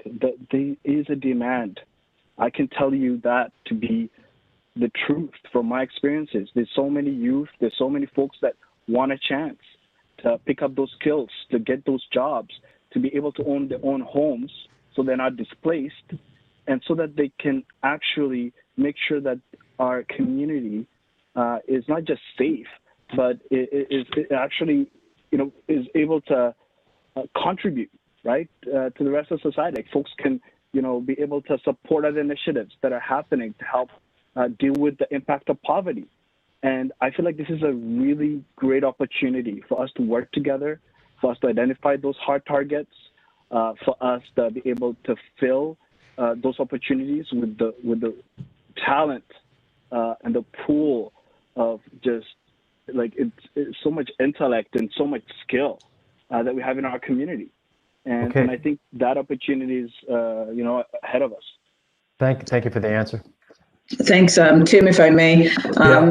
Waleed, in Kelly's presentation, when she talked about the Social Development Fund, she did a brief list of the priorities in terms of targets. So she talked about folks in Regent Park, folks in the broader TCHC communities, and then equity-seeking groups. Any comments on that ranking?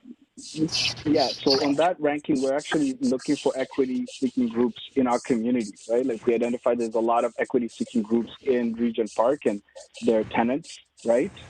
So it's the spirit of the ranking to making sure that equity-seeking groups are made a priority because we understand systemically they're disfranchised from, opportunities. And that is something that's been documented by the Ontario Human Rights Commission. It's been validated by our federal government, our provincial government, and our municipal government through investments in anti-Black, addressing anti-Black racism specifically, right? So we've seen those investments being made, and I think this is a way for us to take action to make sure that equity-seeking groups, tenants, and then folks living in Regent Park, being a primary focus, and then tenants at TCHC at the broader level was sort of the decision that was made by folks in the community, and I support that. And I think making sure that other equity-seeking groups across the city who are not even tenants are ways of making sure that they also get opportunities, and even make Regent Park their home, through the employment, through the involvement in our community. Some of the speakers that you heard earlier today reflect that diversity. Yes, thank you. And I wanted to commend Miguel and yourself for raising the issue around workers living with disabilities, that they too must be included. Yes. Yeah. Okay, thank you. Any other? Yeah, I just have a quick question. Yeah, first, thank you so much for doing all this. And I'm so pleased to see we are, putting $28 million for community development. I strongly agree with Ibrahim. Building a community is much more than a building or townhouse. It's about community development. And so it's good to have all this, but how do one make sure that tenants are aware of this opportunity exists? The training, the employment, the scholarship, how do you advertise this and make sure people are taking full advantage? Excellent question. We started this process, and if you look at the timeline in the email we sent, it documents those actions that we took to make sure that the community members are engaged with from the beginning of the process.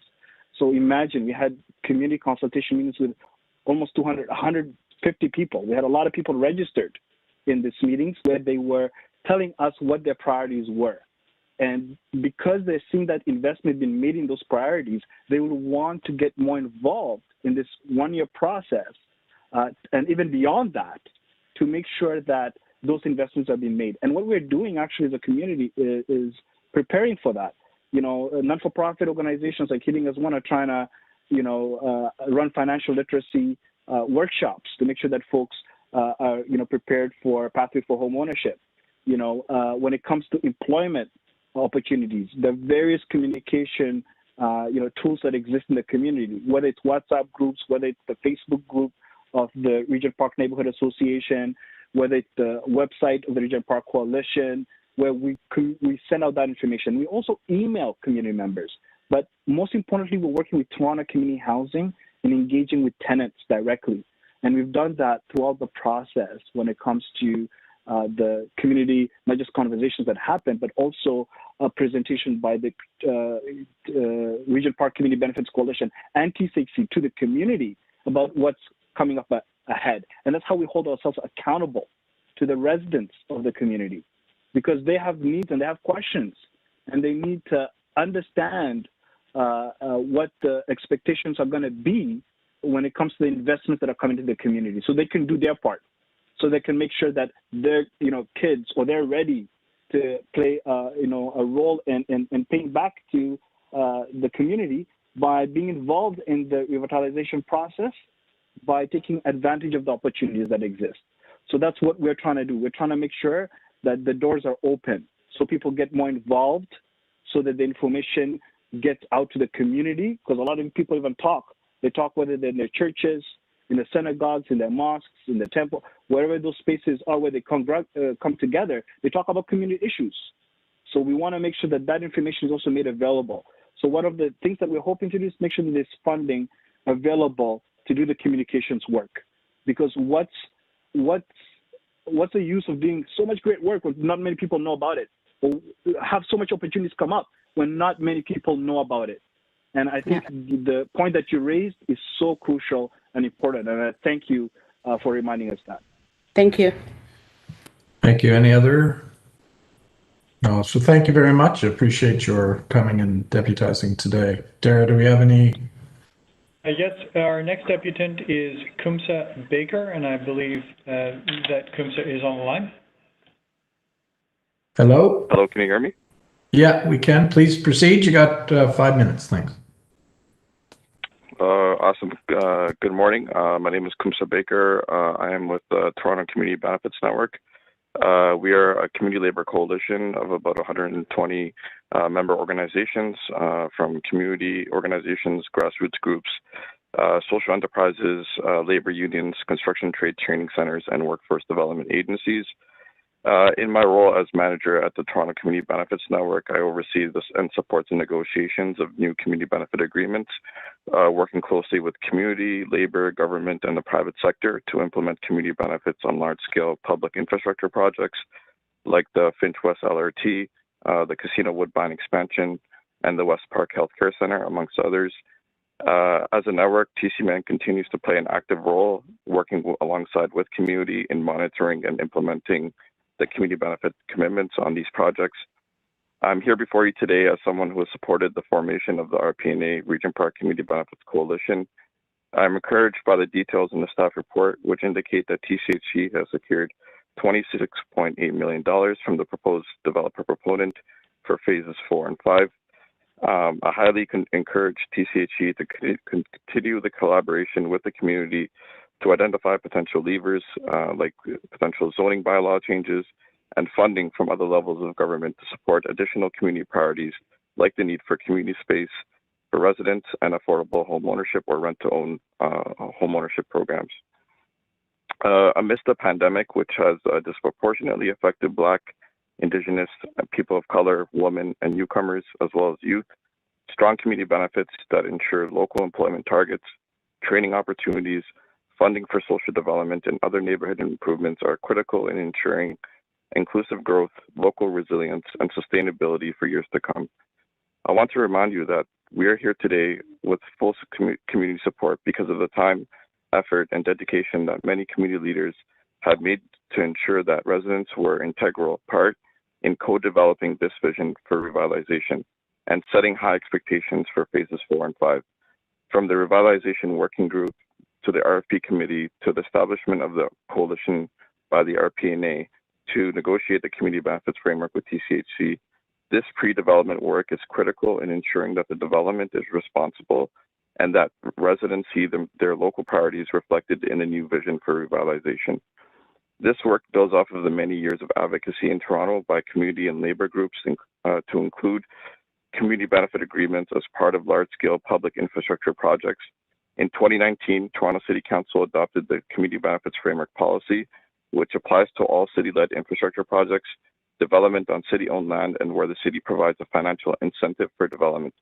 I highly encourage TCHC to adopt similar policies for all large-scale revitalization and capital repair projects in the future. This is an incredible opportunity to leverage the significant amount of public dollars TCHC will be spending in the years to come to create new equitable economic opportunities for TCHC tenants. As a large network of community organizations, service providers, unions, and social enterprises, TCBN and our network partners can work with you to develop appropriate training programs for residents on projects across the City of Toronto. In closing, I congratulate all stakeholders on this significant moment for the last phases of revitalization in Regent Park. We look forward to the continued community engagement in the one-year process with TCHC and the development partner to identify the appropriate targets, allocate the financial commitments, and sign off to a legally binding community benefits agreement. Thank you. Thank you. Linda. Just a quick, I just wanted to actually thank you, Kumsa, for your comments and for the leadership. I'm really struck listening to all of the deputants around the level of engagement and the leaders, and your gratitude to Toronto Community Housing, and my gratitude is here too to the leaders that actually worked. Some of the board members weren't here when we actually started this process, and it was pretty rocky at the beginning, and there was a lot of skepticism that we would actually be able to come together, and I think it's largely happened because of leaders like you. I hope that you will actually continue to help us in this next crucial year. I'm really struck by that comment that actually working with the developer to ensure that the dollars and the community interests continue, that we really need that to cement that together. Do you have any thoughts on that piece, Kumsa, in terms of working with the developer?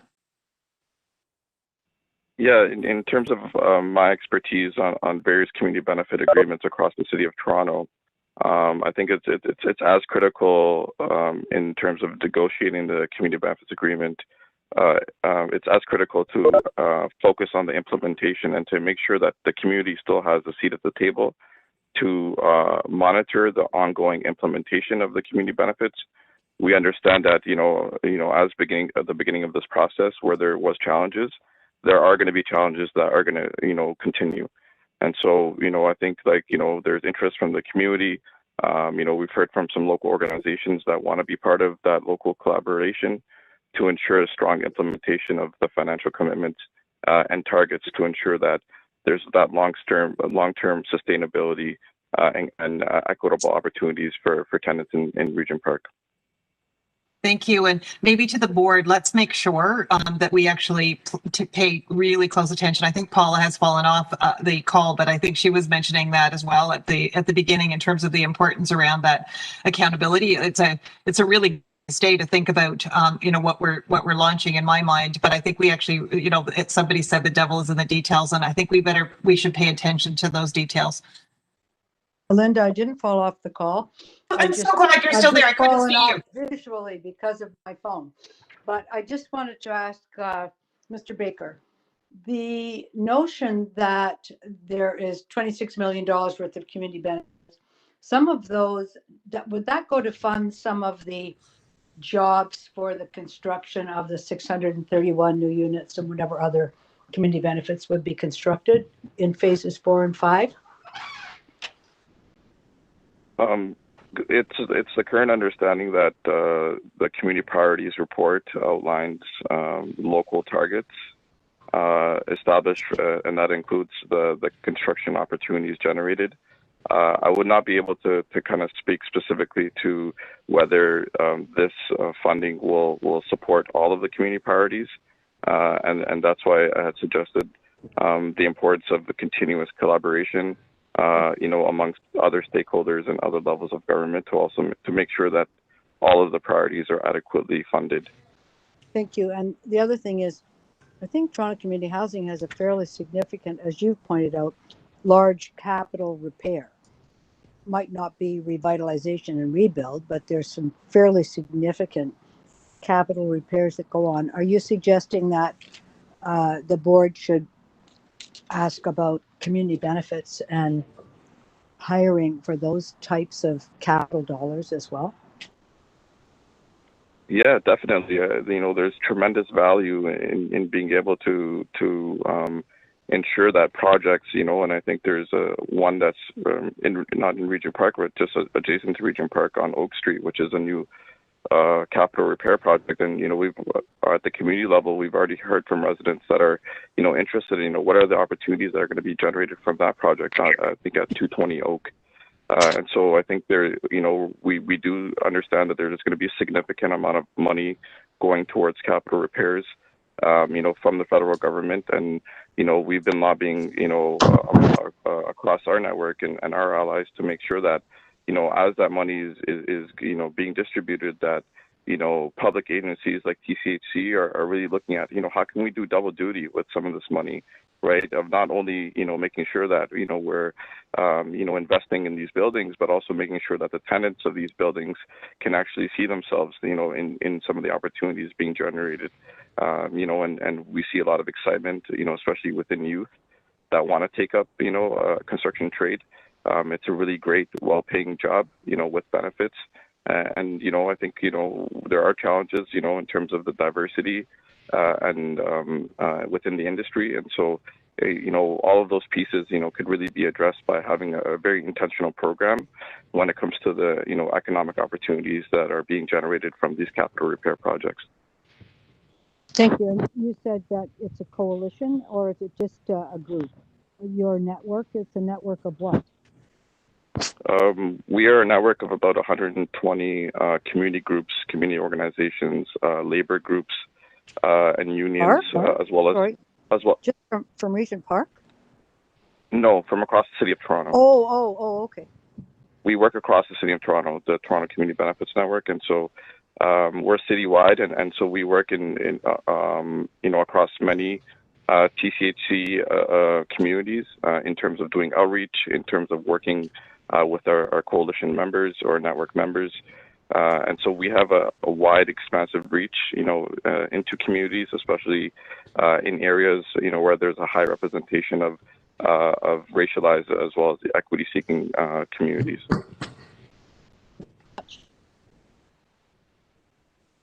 Okay, any other? Great, thank you, Kumsa. Appreciate it. Thank you. Do we have any other deputations, Dara? It's our last deputant on this matter is Michael Rosenberg. I believe that Michael is on the line. Hello. Hey, Michael, how are you? Welcome to the board. You have 5 minutes, and please proceed. Okay, so I'm Michael Rosenberg. Been involved in a number of groups in Regent Park since about 2012. I also do a lot of other citywide work, and the main group in Regent Park that I organized about 6 years ago was the Regent Park Social Action Group, and you might have seen some of the members mostly at TTC board meetings. At this point, I would like to talk about the community-controlled space, and we specifically think that the AOCC model, the Association of Community Centers, which is the examples would be the 519 and the Ralph Horton Center, that this kind of board of management is the best way to provide a community-controlled space. And we think that the City of Toronto should start thinking about how they are going to put together an AOCC in Regent Park. There will be plans under the existing development proposals to build space. So now we're basically talking about how the space will be run, and it's important to look at the models that will give us what we really want, rather than space that ends up being used for other purposes and doesn't really satisfy the needs of the groups in Regent Park that are looking for space that is best arranged through an AOCC model. So we'd like to see the city commit to putting some of the space that's going to be built under the AOCC model, and making sure that that Board of Management under that model does in fact come about, and that we do get a space that does have its own community-based Board of Management. And the other features of the AOCC model are that the city provides the space, provides the building operating funds, and that the Board of Management is responsible for the use of the space, for any other fundraising needed to provide activities in the space, to decide how the space will be used, how it will be, how groups will get access to it, whether at no cost or at a rent cost. The Board of Management gets to run the space. So that is the model that actually provides a community-controlled space, and we want to see the city, the TCHC, and the developer work together to identify which parts of the space that are going to be built will be put under a Board of Management, and to actually make sure that that Board of Management is adopted through City Council, and that the city is prepared to run the space in that way for at least a part of the space that will be built. You know, obviously the city has other needs for some of the space, but we want to make sure that we don't see all of the space going to other purposes, and that we end up with no Board of Management type space at all. So we do want to make sure that the AOCC is the way that the community gets a community-controlled space, and that we hope that all of the parties involved will move towards making that happen once these spaces are built. Thank you. Thank you. Any questions, comments for the presenter? Tim, it's me. It's Brian. Brian?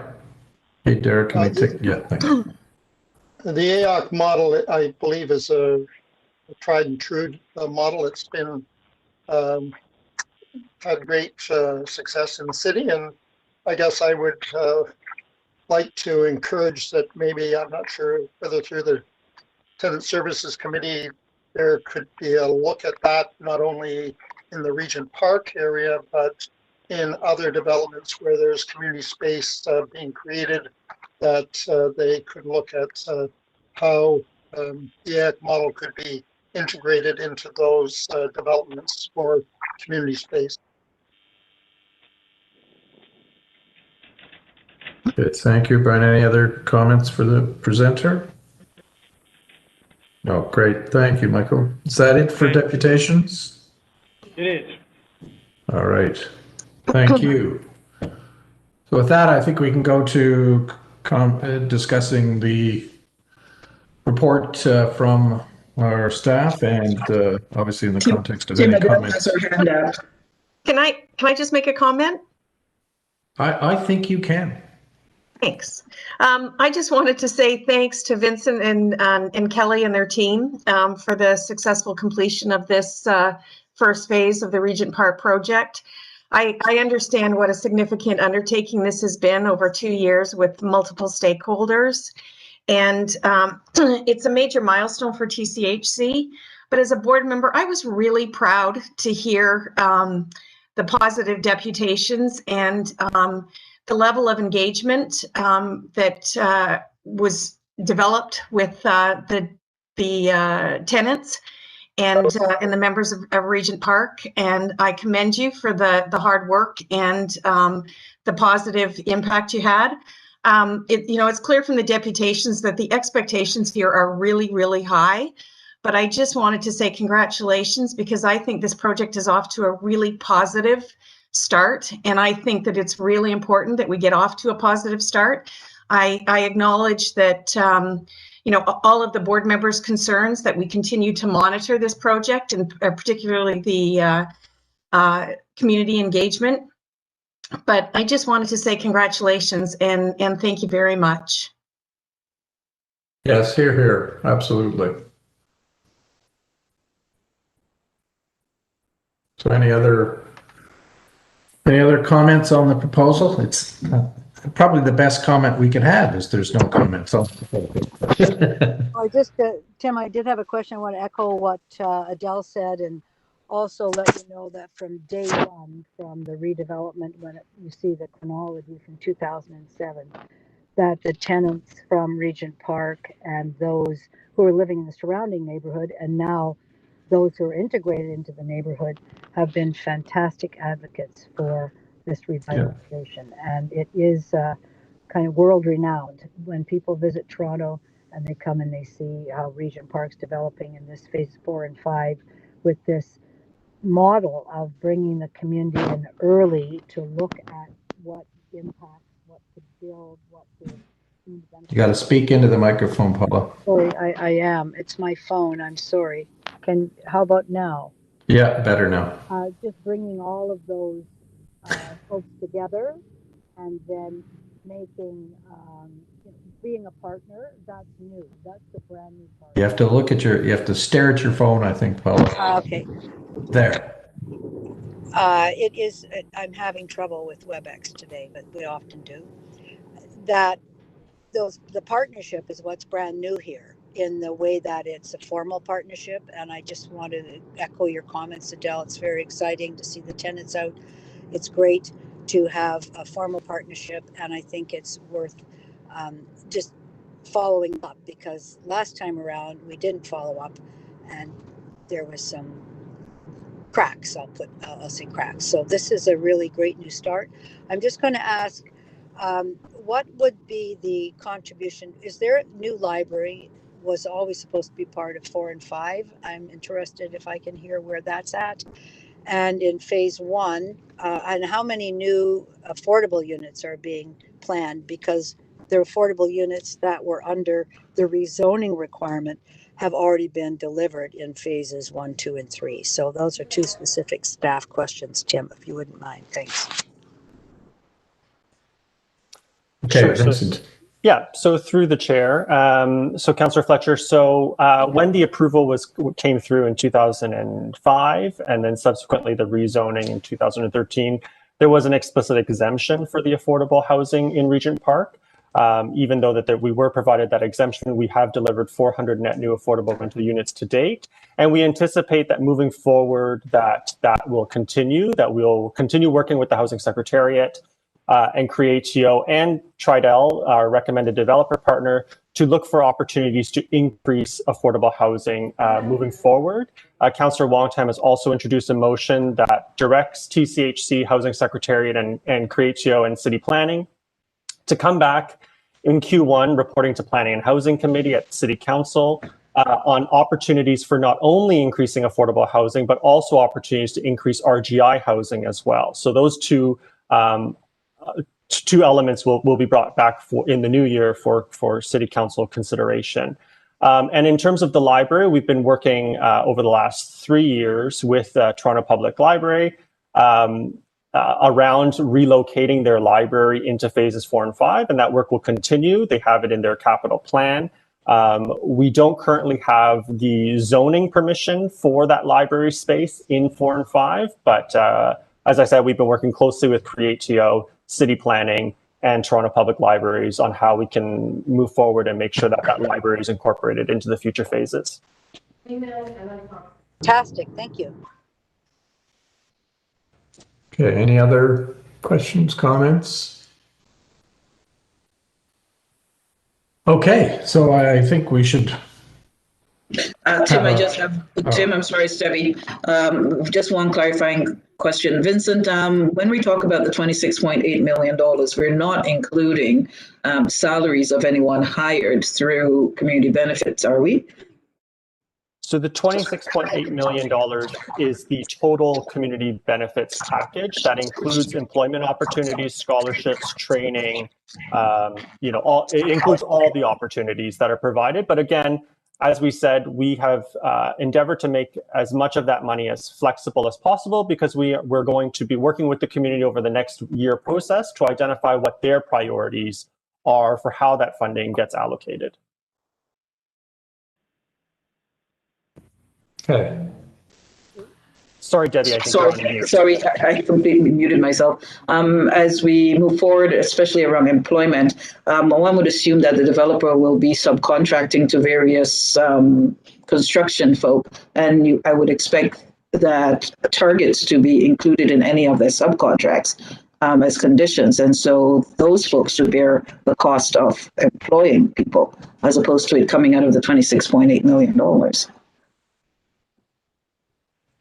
So maybe I'll pass this off to Will Mendez, who's the director that oversees the implementation of our community benefits and how.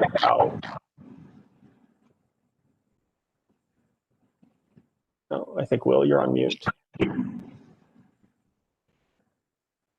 Sorry, as part of an agreement with the developer, there's a valuation that is created in terms of a target that is to be reached by the developer and its sub-trades to employ tenants living in TCHC, and in this case, in Regent Park, the residents in Regent Park.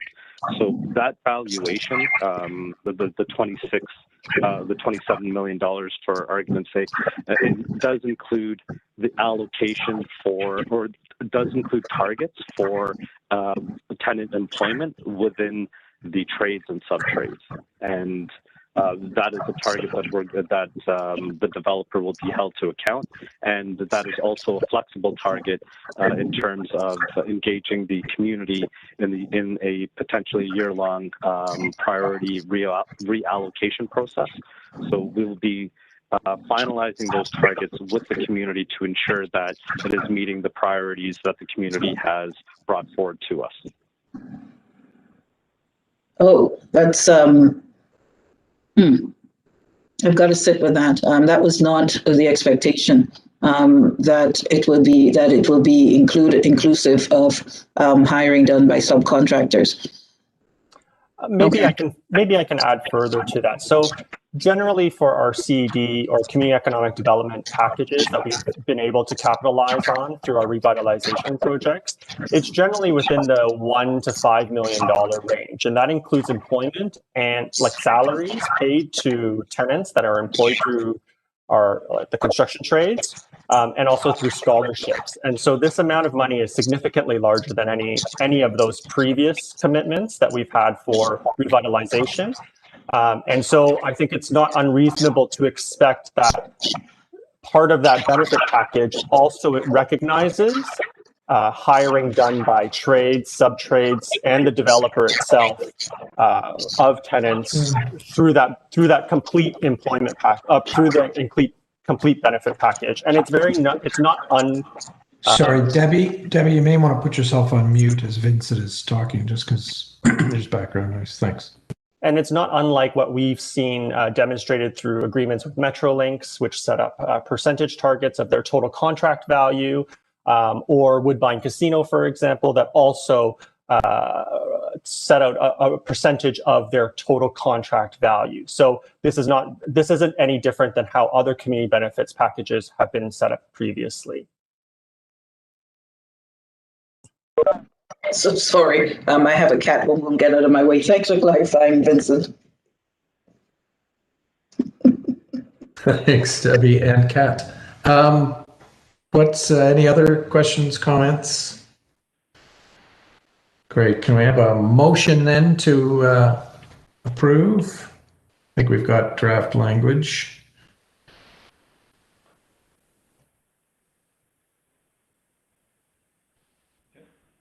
So obviously that's been in the materials. Yeah, we've modified the language in the materials slightly in order to reflect now the identity of the proposed development partner being Tridel. Yeah. So do we have Adele, do you want to move? Do we have a seconder? Nick? All those in favor? Great, it's approved. So thank you, Councillor Vincent. Fletcher, And you're still on the line. Can we have your vote? Assuming the councillor is still there. yeah, I see Paula, she's on mute. You there, Paula? No, I don't know what that means. But we have quorum. Oh, there she is. Hey, Yes, I'm Paula. on mute, but I have to leave shortly. Can you vote on that motion? Just as we. Can't get it up. Voting yes. Thanks. Great. Appreciate it. Okay, so with that, thank you, Vincent and Kelly and Will and all the team. Very much appreciate your effort. And the good news is you've got more to do now. But well done. Thank you. So with that, I guess we go now to item 6, which is governance report from Brian. So over to you, Brian. I'll keep it short because we're running late in time, and we're proceeding and we'll report at the next board meeting more thoroughly on the CEO succession plan and how we're proceeding. It's moving ahead with Knightsbridge, and things I think are moving ahead well. So that's really the only other thing. We got a couple other reports I'll leave to Kevin with regards to human resources and the board evaluation, which we're also doing some work at improving the process for the next year, which again will be reported at a future meeting. Thank you. Okay, thanks, Brian. Is it, and I think just Brian, if I can, the posting for the CEO vacancy, is it on the TCHC website? Or is it certainly on the Knightsbridge website? It's on the Knightsbridge. I'm not sure whether it's on I haven't checked the TCHC. I can advise it's on the Knightsbridge website. If it's not on the TCHC website yet, it will be this week, and it's also on a number of other related social housing agency websites.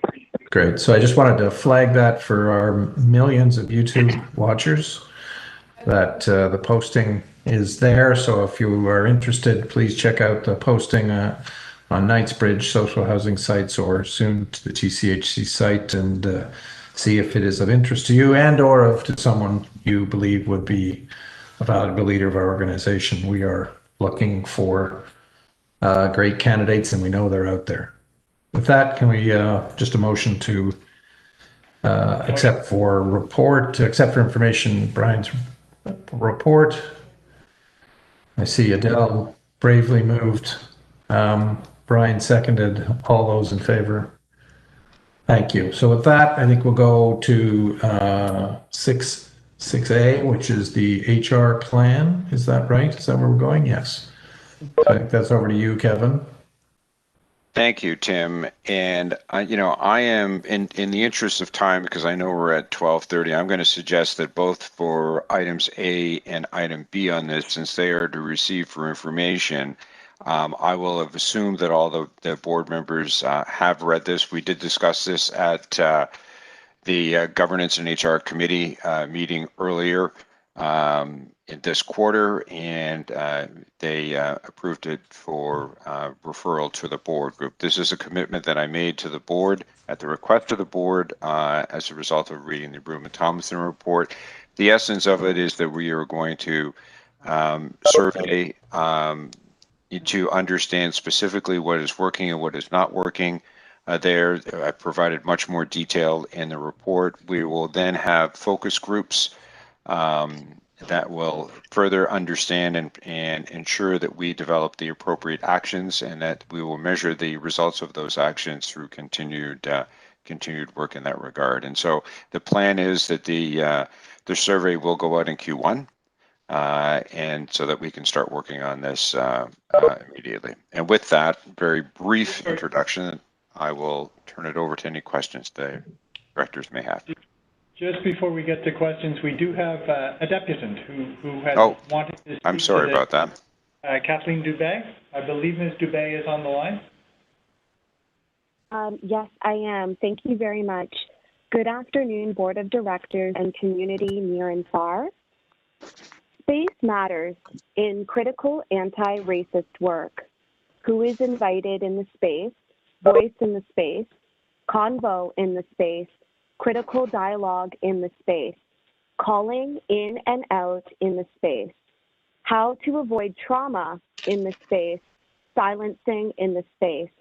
Dr. Ann Lopez over Twitter in November of 2020. Acknowledged the Rublin-Tomlinson report of unfairness. Therefore, there are forms of discrimination, unjust, and/or prejudicial treatment. As much as we have collectively acknowledged TCHC taking steps to confront anti-Black racism, this has been long overdue. It is important to acknowledge the importance of intersectionality and positionality. Black women, Asian, white, Latina, and Native American women throughout our nation's history have paved the way for this moment tonight. Kamala Harris, Vice President-elect of the USA. Acknowledged the CWTSEAC, Citywide Tenant Staff Engagement Advisory Committee, which provided 52 recommendations after completing 12 community consultations between October 18th and November 3rd, 2018. The conclusion was a refresh over 3 years with 6 key objectives. Establish a governance system, create an accountability framework, knowledge and info, building profiles, communications, increase tenant participation, capacity building for tenants and staff, listed in the order as reflected. TCHC hired a third-party ethics and compliance hotline at 1-877-993-6744 as per requested report number 129820118 on 9/19/2019 at approximately 10:04 a.m.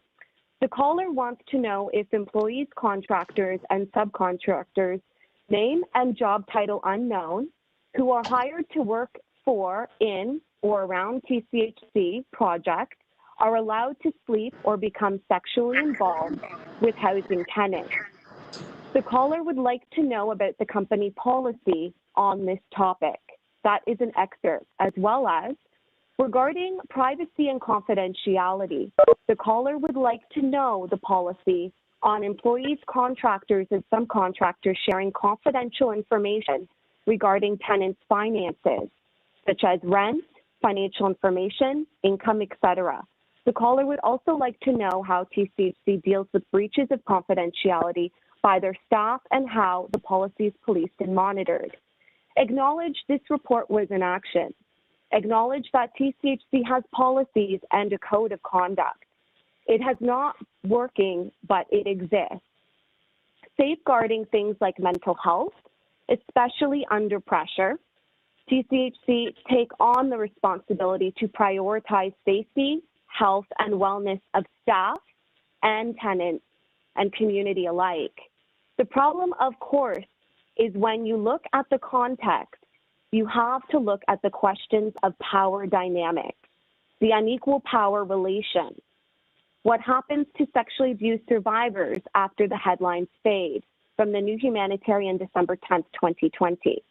Discrimination, including, not limited to, racism, gender-based and sexual violence, including rape, occurred, and despite police involvement, no accountability. The City of Toronto, Ontario, Canada failed to provide basic human rights. And I quote, "Goodwill and diversity talk are not going to solve our historically entrenched problems." To reiterate what Walcott said, quote, "What price are we willing to pay to change this?" End quote. Dr. Girish Daswani, "We Don't Care University as Fractured Home," published by World Press in December of 2020. I do want to take a moment to thank you for holding space for this deputation, your continued work in this space, and look forward to seeing continued work in 2021. I am very grateful for housing and all staff and tenants and community alike. Thank you very much for your time. Great, thank you. Appreciate it. Any questions for the deputant? No, so thank you very much. So with that, over to the board for any comments, questions for Kevin? Nick, and then Adele. Thanks, Tim. Just in terms of reporting or timelines, it may have been in there, I missed it, but are there timelines or feedback? I know that it's the starting of it is around the survey, but is there a deadline or a timeline we can expect a report or a summary or what have you? I just want to make sure I'm not on mute. Yes. We haven't established a specific timeline. I think, Nick, it would probably likely be in Q2 with the survey results coming out in Q3. I think it is. I think it's going to continue to evolve on that. It depends on the nature of the themes that come through and the roundtables we have to further expand on that. So what I would say, what I would commit to is that in the first quarter, I'll work with Barbara to put some more specificity around that time frame and come back to the TCHC committee and let them know those timelines or what our estimates are. Yeah, I think sorry, Nick, go ahead. I was going to say, yeah, understanding it's potentially a very large project and might have, serious ramifications in terms of, the structure or personnel of the division. I'd still like to see some sort of either update status or review back to the board. I don't know, by the end of Q2 or something, just from an accountability and time perspective.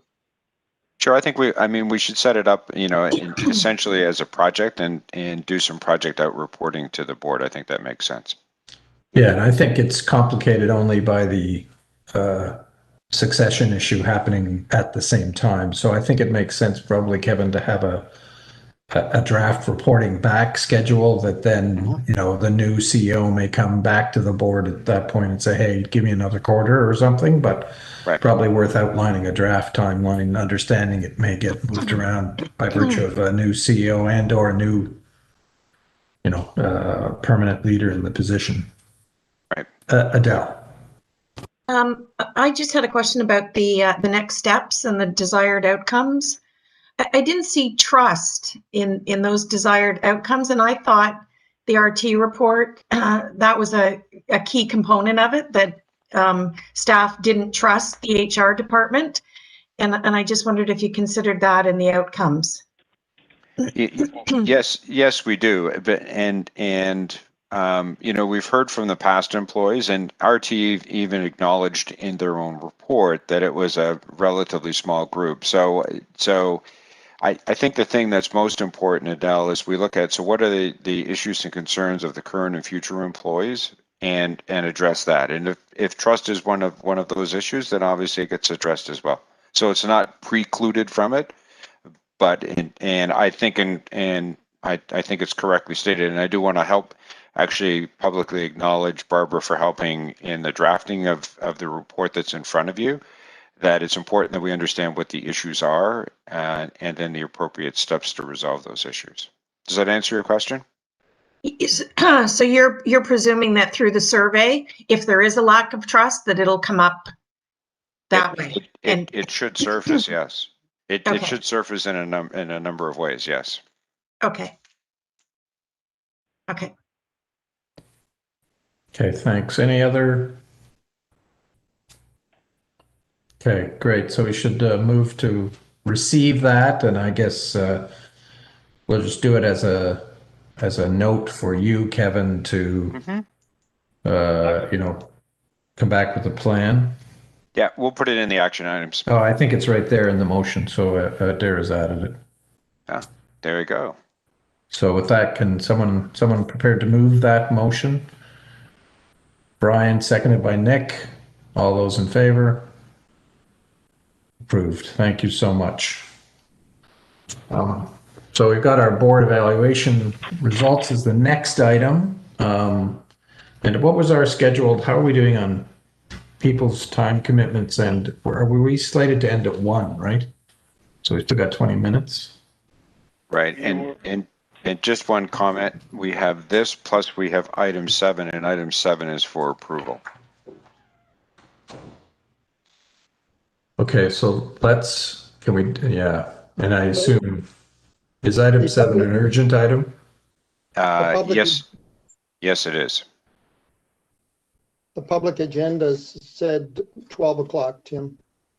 At least the one I had. Oh, so we're already over. Yeah. So let's do 7, and then we'll have to, because we discussed obviously a bit the board evaluation, and I think, in private session earlier, but also the governance committee under Brian has a significant and ongoing process related to governance more broadly, which I think would encompass some of this.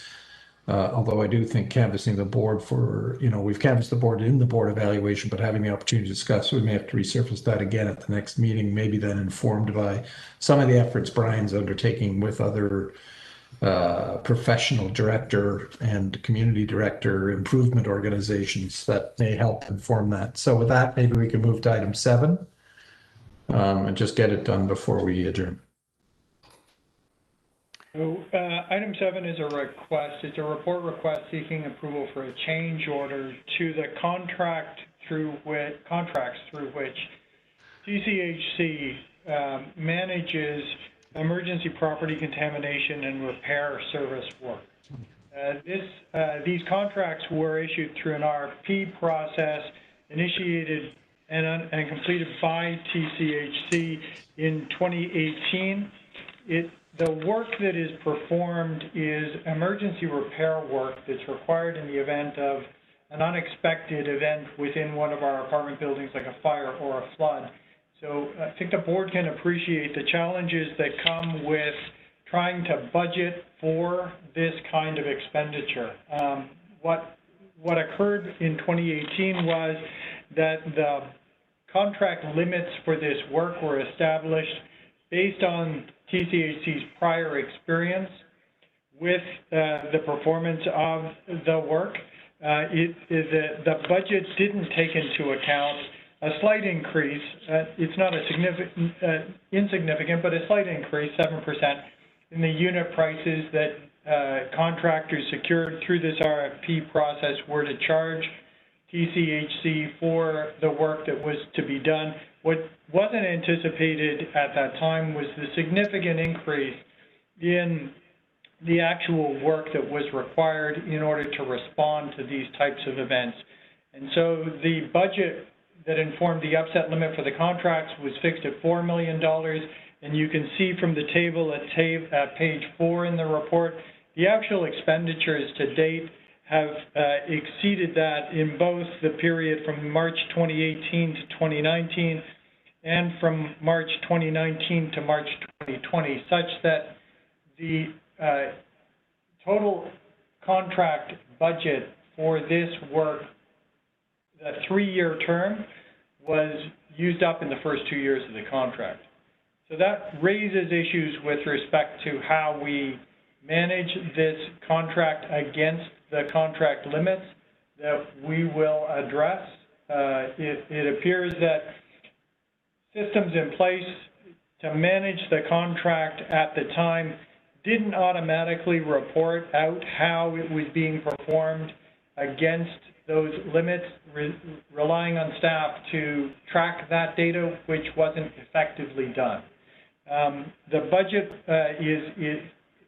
budget for this work is managed as part of TCHC's capital budget, and while the budget for this allocated work would have been exceeded, there was sufficient capacity within the contingency for the performance of that capital work that the fact that this contract had been exceeded didn't raise red flags and didn't result in an earlier report back. What has resulted in this matter being identified is we're getting to the table or starting the process of initiating a new RFP process to secure new contractors to perform this work. And through that process, the staff identified how much had been spent on the contract to date, and we flagged the issue and brought it to the board at the first opportunity. This matter came to the TCHC's Procurement Awards Committee only on Thursday of last week, or Wednesday of last week. We quickly put together a report for the board, which is why it's supplemental to the distribution of the regular agenda, because we thought it was important to flag the issue at the first opportunity. So if I can summarize, 3/4 of this horse is out of the barn. Yes. And then in terms of kind of manage, so I guess to be fair, secondly, this is a contract related to events over which we basically have no control because they're broadly speaking. But one of the things you're going to address in terms of the next contract award period is how we better manage both the expenditures, but also internally in terms of reporting and accountability. So Tim, I would say that in the same way that we manage the other expenditures, I think we've got good control over how we manage the work that gets done here. What was missing is an annual review, which is what we are going to do with all these multi-year contracts, right now that are essentially, kind of, demand response contracts, and see how we're tracking versus the budget, related to those. And so in year one, had we had that process in place, at the end of year one, we would have identified that we were going to go over, and we would have brought a change order approval to BIFAC. So what you're telling me is ultimately you're satisfied that we're, given that, as you say, we're responding to events over which we have no control. Nonetheless, within the context of that, we're managing the quantity of our spend, but but our governance of the contract was not as good as possible, and that's what you're looking to improve. Exactly. Okay. So with that, does the board have questions or comments? Okay, so I need a motion to approve the change order request for the, I guess, to the end of this contract term, which is to March, is it March or May 2021? Whenever it is. So we're proposing to extend the current term to the end of March, which we understand to be the time that will be required in order to. Sorry, May, end of May. End of May, rather. End of May, not March. Is the time that we will need in order to complete the current ongoing RFP process. We've hit the street with that. It went out on December 2nd, but we understand it will take until the end of May for us to run that process, which is why we're looking for the contract extension as part of this same report. Okay, so, and I assume the contract review process will go through BIFAC in the normal course. So with that, I have a motion.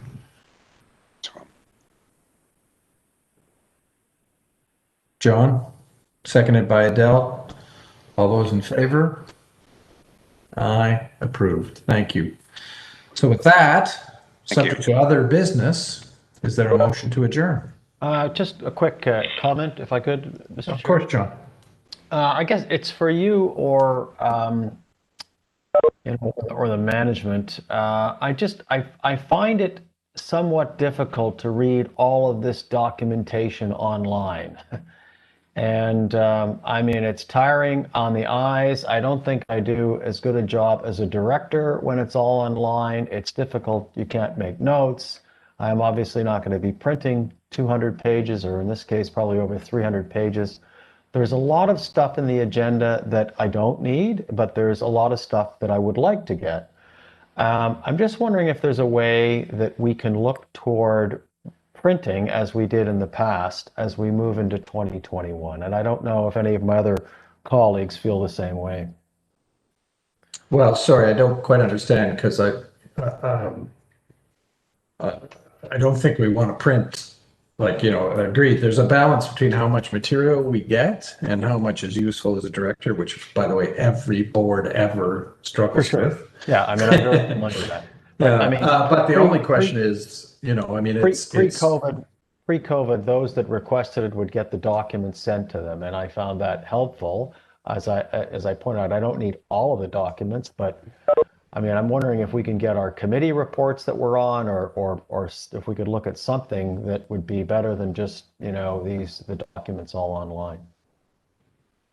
The other point, Tim, is, you know, having essentially almost a 5-hour meeting. I just find that as too much. So it's not just getting the materials, but it's, you know, by the time you reach towards the end, it's hard to keep the focus, especially doing it in a virtual way. So, you know, it's the amount of material, and also, you know, having a 5-hour meeting virtually is, I think, both are very not satisfactory for, I think, from my perspective anyways, for conducting the business. So I don't know whether there's other ways of doing it, having shorter but more focused meetings. I don't know. But Well, I mean, yeah, and we also tried, we did actually have some motions passed through, just written exchanges by written approval by directors, but there were a couple of, you know, basically if a director isn't prepared to consent to that, it has to come to an agenda. And so we've had that experience. So that's a separate issue than printing. I'm just, I mean, look, we obviously got to make it, you know, possible so that directors can function to fulfill their duties. I do resist a bit the killing of trees wherever we can. So there's a balance between those two.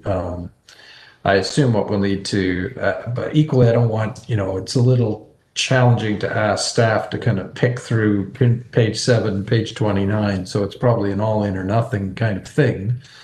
And I guess we'll just have to rely on directors to use their judgment as to when they need something printed. I mean, if it's narrow enough, maybe they can print them themselves. If it's a big, long document, then maybe, that's a circumstance where it may be appropriate for the TCHC to print it. But I do, you know, it is both, as we look to all of our organizations, I know one of the big changes is, you know, and I'm a lawyer for God's sakes, and we have an astounding degree of less paper now than we did 9 months ago. But anyway, I'll leave it to your judgment, directors, as you see fit. I mean, even if we could get our on request, our committee documentation, which is usually just replicated at the board, I mean, that would make it more helpful. Yeah, I'll leave it to you to individually and maybe Derry, you can set up someone who could be the conduit for those requests rather than going through you. Absolutely, and I'm happy to work with members of the board to come up with solutions to these kind of issues.